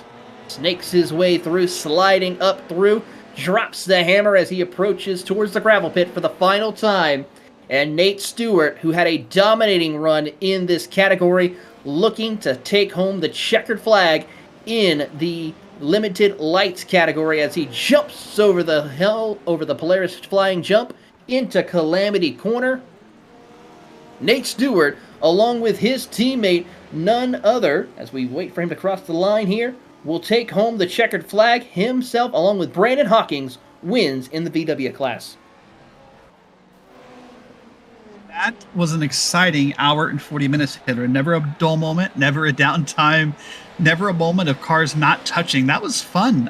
Congrats to all the winners, and I'm sure we'll talk to some of them in just a moment.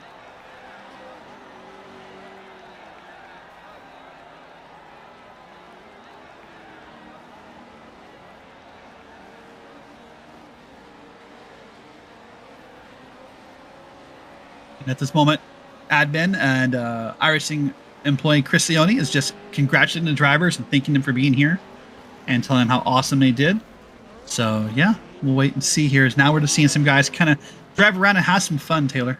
They certainly are here. We're going to be talking to some of our winners in the class here, as we'll be excited to see who is going to possibly come home with some great finishes. Let's see if our full field rundown is ready to go. We'll go ahead and give you the full field rundown of tonight's race before we talk to our winners in some of our classes. It is Josh Edmondson and none other than Blake Reynolds who take home the overall win and the Pro 4 win in Team Prick, followed by TG Racing's Tom Grady with, of course, taking home the Subaru class win, followed by Factory Sim Sports, who takes third overall, second in class. Nate Stewart, along with Brandon Hawkins, takes over the 584 FTF GG VW Rallycross class win, while then next is Cody Winecki in DSK Racing. Nitro Circus will take second in class inside the top 10 with Trevor Teal. Team Gold and Drift Kings round out your top 5 in the Pro 4 category. Eric Whitner with the Pierre Okidoki machine will come home third in class, while Team Pro Extra Life, Daniel Walker takes the VW second class, 10th overall. Up here now with P3 in that class. That's the Team Redacted with Cameron there, 3 laps down. Iron Rock Motorsports finished off by Cade McKee. Then CFM and Dirty Air, Gary Sexton come back for a P5 in class. Of course, he teamed up with Chase Cabra, who we talked to earlier. Then Don Runkel Jr. brings that car home 4th in class. Low expectations. We saw flip that car earlier. That was that orange and black truck, I do recall. It was Bradley Wilson. Probe Nation with Nicholas Cohan, 5th in class. And then Prismatic and Shenandoah Shine, 8th and 9th in the lead class. And then Pro Bros with Jared McCod finishes P6 in their class. 21st overall is the Prismatic Motorsports Minerva machine, followed by a Shenandoah Shine Kern Boys machine class finish in 10th, 22nd overall. Probe Nation's Nicholas Cohan will come home in 6th in class, 23rd overall. Ian Plash and Team Rick will take home the Pro 2 category class win, followed by Midwest Motorsports, Black Sheep of iRacing, the Blind Ducks, your top 4 in Pro 2 category. Then in 27th is the Rock and Sock Connection of Anthony DeBarro, by Ryan Burton, finish up the top 5 in Pro 2. Rolling Chicanes Esports will be in 29th. 30th is Team Moonshine with Moonhead, rounding out your top 30. We'll have some notes to talk about in this page here. We'll start with Team Struggle Bus, though, 8th in class, followed by the Flying Provators in 9th. Unacceptable Racing, Tommy Reiner in P7 in class. TWR Chaos, they're in 7 in class. You got Slow Inc., Malolo, and Cosmo Ownershoe. Then Team Aston Farton. Now, beyond this part, we have 3 teams. Grills, Scotty Autosport, and Team Watson. No relation, by the way, but Team Watson, they're going to be scored at the end of the field. The admins will put them back. These are the 3 teams that had in-person driver swaps. iRacing itself does not like that idea as far as the software is concerned. The admins have said they will review this, and if the rules were followed, they will put them back in spots. So these spots are unofficial as of this moment. And with that, we are now going to talk to our Pro 4 class winners, Josh Edmondson and Blake Reynolds. Josh, Blake, you were able to steal one away from, of course, Crystal and, of course, Keaton Swain through this class win here in the Pro 4 category. Team Prick, a great drive for you tonight. Thanks, guys. Yeah, that was a lot of fun. It was a crazy ride, though. We got put down early. I know Blake got flipped right off the start and went straight to the pits, so it was a little hard start.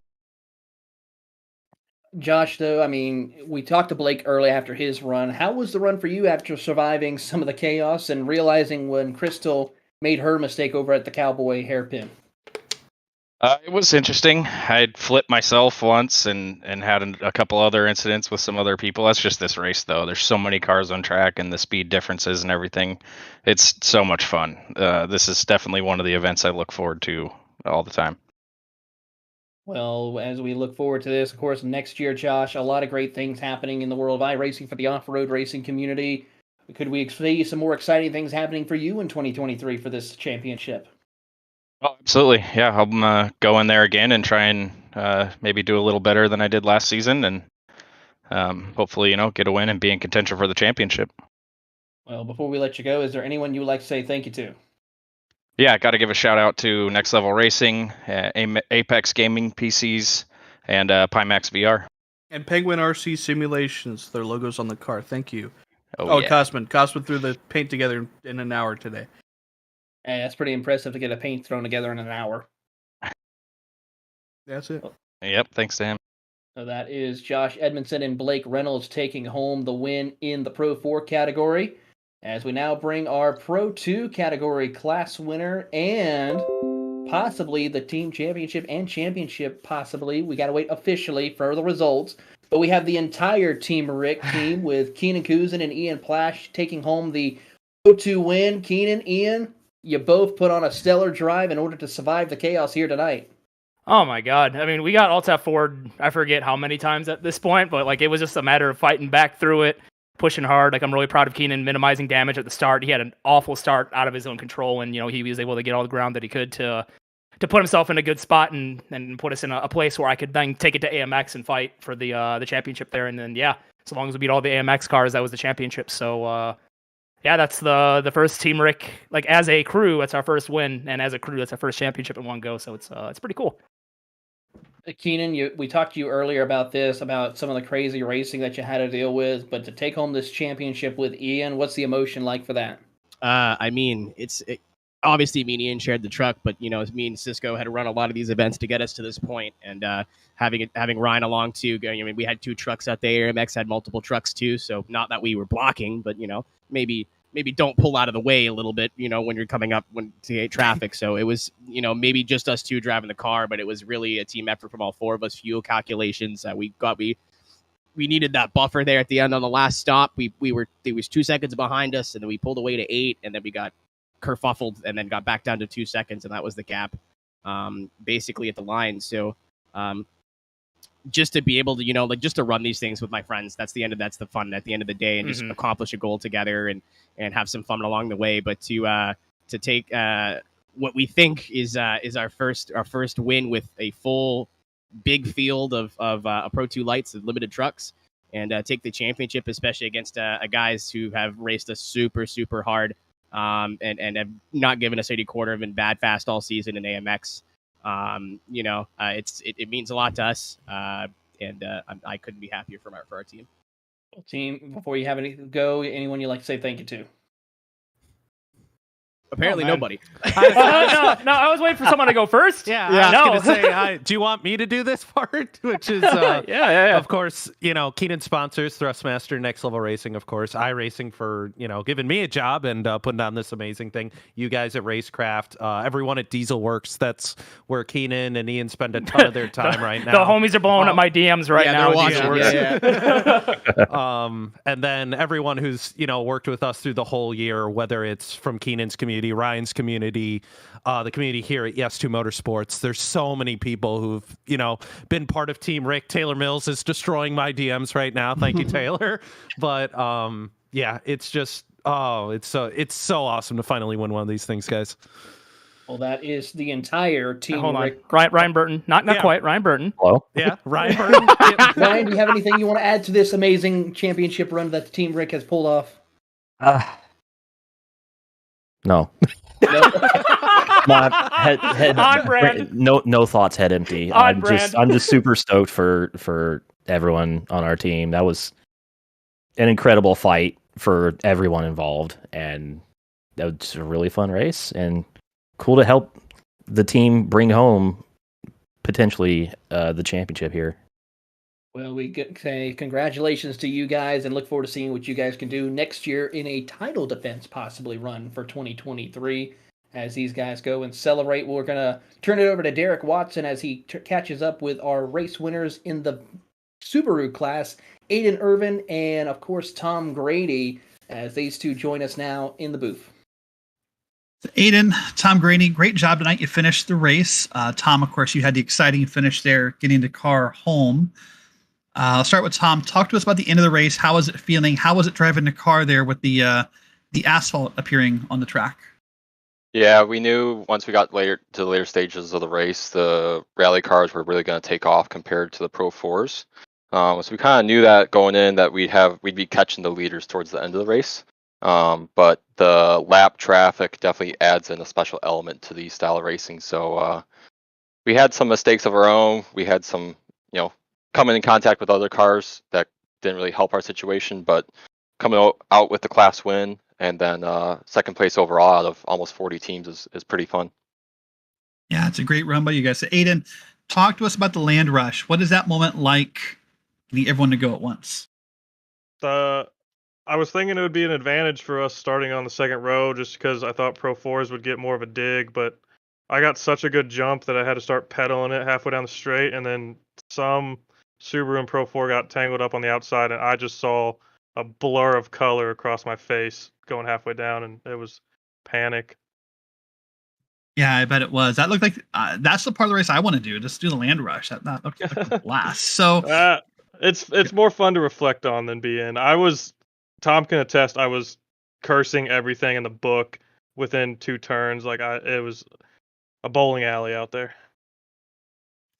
Fair enough. Well, talk to us a little bit, and then we'll let you go about. And ask both of you, what's the strategy for who goes in the car win? Do you guys have it worked out?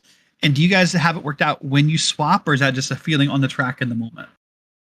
Yeah, I can take this. We actually try to math it up a little bit, and driver swaps take a little more time than just fuel, so we try to just Iron Man it for one switch only. The first stint is definitely the hardest because you start with a vehicle that's not the fastest out there, but super fast in a straight line. So you are catching people, but don't have the means to make corners sometimes. So it gets pretty hairy, and then out of nowhere you start just gaining seconds a lap on everyone.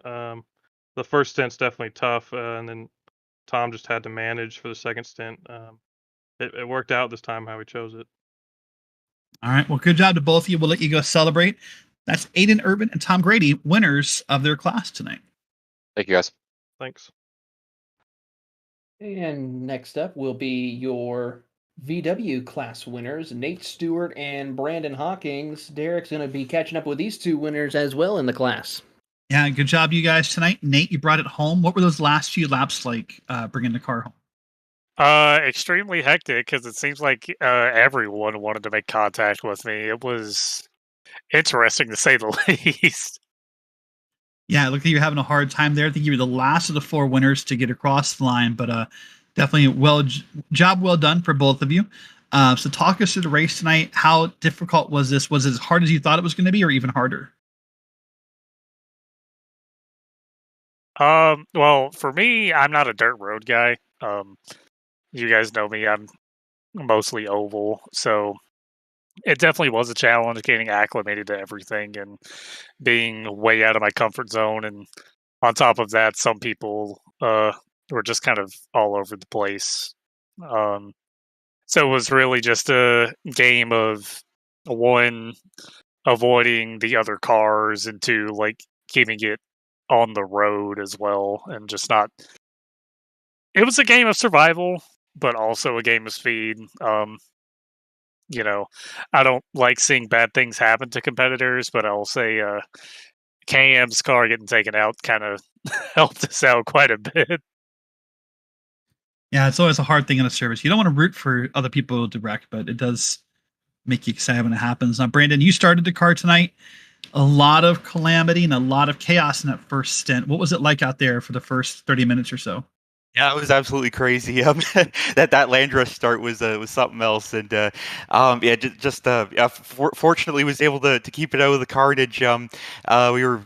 I don't know. There's like cars flipping everywhere, people spinning out. It was, and fortunately, I was just in the right place where I was able to get by everything, and had a couple incidents there towards the beginning, but other than that, the rest of my run was fairly clean, and I was just trying to hit the fuel numbers. We were fuel saving a little bit there, trying to get to 13 laps each stint, and it was kind of a different thing on a dirt road course to be saving fuel, but. Yeah, it was a lot. It was just a lot of fun. Like that was some of the most fun driving I've ever been in, or like taking part in on here, because I had four different classes. Each car is better in different areas, and as the track was rubbering in, the rally cars actually started getting faster than the trucks, where the trucks seemed better, or at least the Pro 4s seemed a lot better in the dirtier conditions, I guess, before the track was slicked off. But so yeah, it was a lot of. It was very dynamic. Lots of like cars coming forward, going backwards. Like plenty of action for sure. There were quite a few I guess pucker moments there towards the end, but they did a great job and brought it home, and that was that was just a lot of fun, and yeah, I really want to do another one soon, because that was such a great time. Yeah, we've already heard Chris Leone say the next one will be in April, and I can hear the fun in your voice. You know, a funny thing you say about how it took a while for things to calm down. Your fastest lap, you turned the fastest lap for the team, by the way, a 1:18.854. Wasn't until lap 30, by the way. So that just proves how chaotic and full the track was. Needed to wait for it to clear out a little bit. Well, guys, you brought home that FTF.GG vehicle in first place. Good job, and we'll let you go celebrate. Thanks so much, guys. Have a good one. Yeah, thank you, and big thanks to Justin for letting us run the FTF GG colors tonight. It wasn't a great scheme because I just threw logos on a blank car, but hey, signups are currently open. Well, they're going to open to the public for the Cup Series on January 1st, I'm pretty sure. You'll just have to double check with Justin, so make sure you come check out the FTF Cup Series for 2023. We are looking to have quite a bit of people come run. Hopefully, have a I don't know how we'll be able to top last season, but man, it'd be great if we were able to top last season. And then, Apex Action Photography, that's me. I do screenshots. Contract me for your screenshots because, I provide good content, I think, and I also like money. So just hit me up for all your screenshot needs. I'm looking forward to next year and seeing what all I can do. But yeah, FTF, sign up, watch the broadcast, and pay me to take pictures. That's all I got. And thanks to Brandon for carrying me tonight. All right, well, thank you so much. Have a good night, guys. Thank you. Have a good All night, right, and guys. After that, I think, Taylor, you're going to catch up with the limited car champion. Is that correct? We certainly are. Cam Pedersen is unofficially, we're still waiting on final results, but Cam Pedersen will take home possibly the limited car championship in the VW. And Cam, I mean, you put on a stellar performance as best you could. You survived some of the chaos. 11th place over in the class tonight, but still you come home and win the war with winning the championship possibly. Walk us through this amazing race that you had to deal with tonight. Yeah, I watched, the organizer and my teammate Chris Leone put on some laps and some heaters at the beginning of the race. Um, Unluckily, at when he tried to rejoin one of his incidents, we got put on our lid and we got sent to the pits, which is obviously too bad. But that's that's exactly what can happen in these races, and it happens often, and it just so happened to us. So seeing him regroup and not just regroup, but also like I was his teammate last year, and he is way quicker than last year as well. So because we didn't end up on top, I can't blame him. I mean, he did awesome. He did a very very good job, and I was kind of surprised by his speed. But when I got in the seat there, the track was really worn in. You could easily see where the fast line was, and I could kind of stick it and send it. And hopefully, there's no one in the way. Luckily, with the dirt road experience that I have, I was able to understand, where other cars and trucks were going to be before I got to them, and able to make the most out of a fast lap or a few fast laps. And but not every lap. Still got into some turmoil myself. So it is what it is. Still had a blast. And once I got confirmation from Chris that we took the overall championship there, I was like, just had a smile on my face. Get to that Beetle Lite. This is a big field, and throughout this whole season has been a blast. And this race to finish it off at the end of the year has been it's been great. It's one to remember. Well, before we let you go, anyone you'd like to say thank you to? Yeah, absolutely. You guys in the booth for broadcasting this tonight. I definitely want to go back and watch this, and everyone joining as well. Everyone that I talked to about this league that they first join, and then they say how incredible it is and how sticky it is. Like everyone wants to do it again each and every time. I encourage everyone that's watching this that has a rig that runs iRacing to try this out. It's a blast. It's just for fun, and definitely give it a shot if you want. To Sim Magic, new sponsor, new Sim Magic ambassador myself. Want to give a shout out to them. They're sending some hardware my way. Can't wait to try out their stuff. To Chris Leone for putting this on. Can't say enough. Like this is so cool to be a part of a race like this. There's nothing else like this on iRacing. This multi-class off-road race. And to everyone watching as well.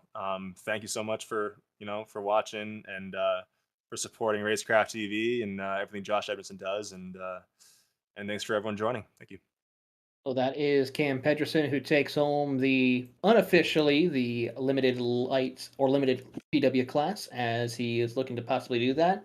But we have one more driver to talk to that's unofficially the champion in the unlimited trucks class. That is Nathan Matoxen. Nathan, you come home possibly with a strong finish here tonight. Looking forward to seeing you possibly even collect the unlimited trucks championship. How's that feel coming into tonight's race? Oh, it feels awesome. Just knowing that, just looking at points, I wasn't really even in the beginning, I wasn't paying attention to points, and all of a sudden Chris just tweeted out all of that.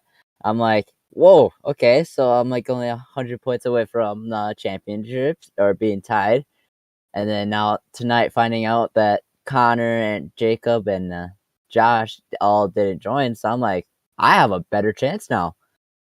And now it's kind of weird with Keaton having that lead, and then Chris had a little mishap. But otherwise, yeah, just a little bit shocked, but also feeling really good.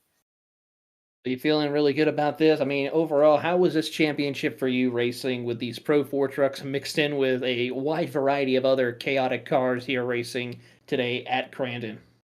Oh, it's just an emotional roller coaster. Like the first time we ever did this event at Crandon, I was in the Pro Lite, just like not really my thing, just like not into Pro Lights, doing 100 laps in them. I'm like, all right, I tried it out with somebody in Pro 4 at Bark River, finished overall third and Pro 4 third, so I'm happy about that. And then me and Timothy both did Pro 4 for Wild West, did that one, and then did okay. And then this one just finished 5th in class, and then 8th overall. It's just the events that we went through for this, it was a lot. Certainly was a lot, but before we let you go, Nathan, to celebrate this championship, anyone you'd like to say thank you to? Oh, I'd like to thank my sponsors, Just a Churn Lawn Service out in Green Bay, Wisconsin area, BGM Racing in Lewistown, Montana, Franklin Monek with the RTL apparel, Refuse to Lift. You can go find some shirts, and AMS Motorsports.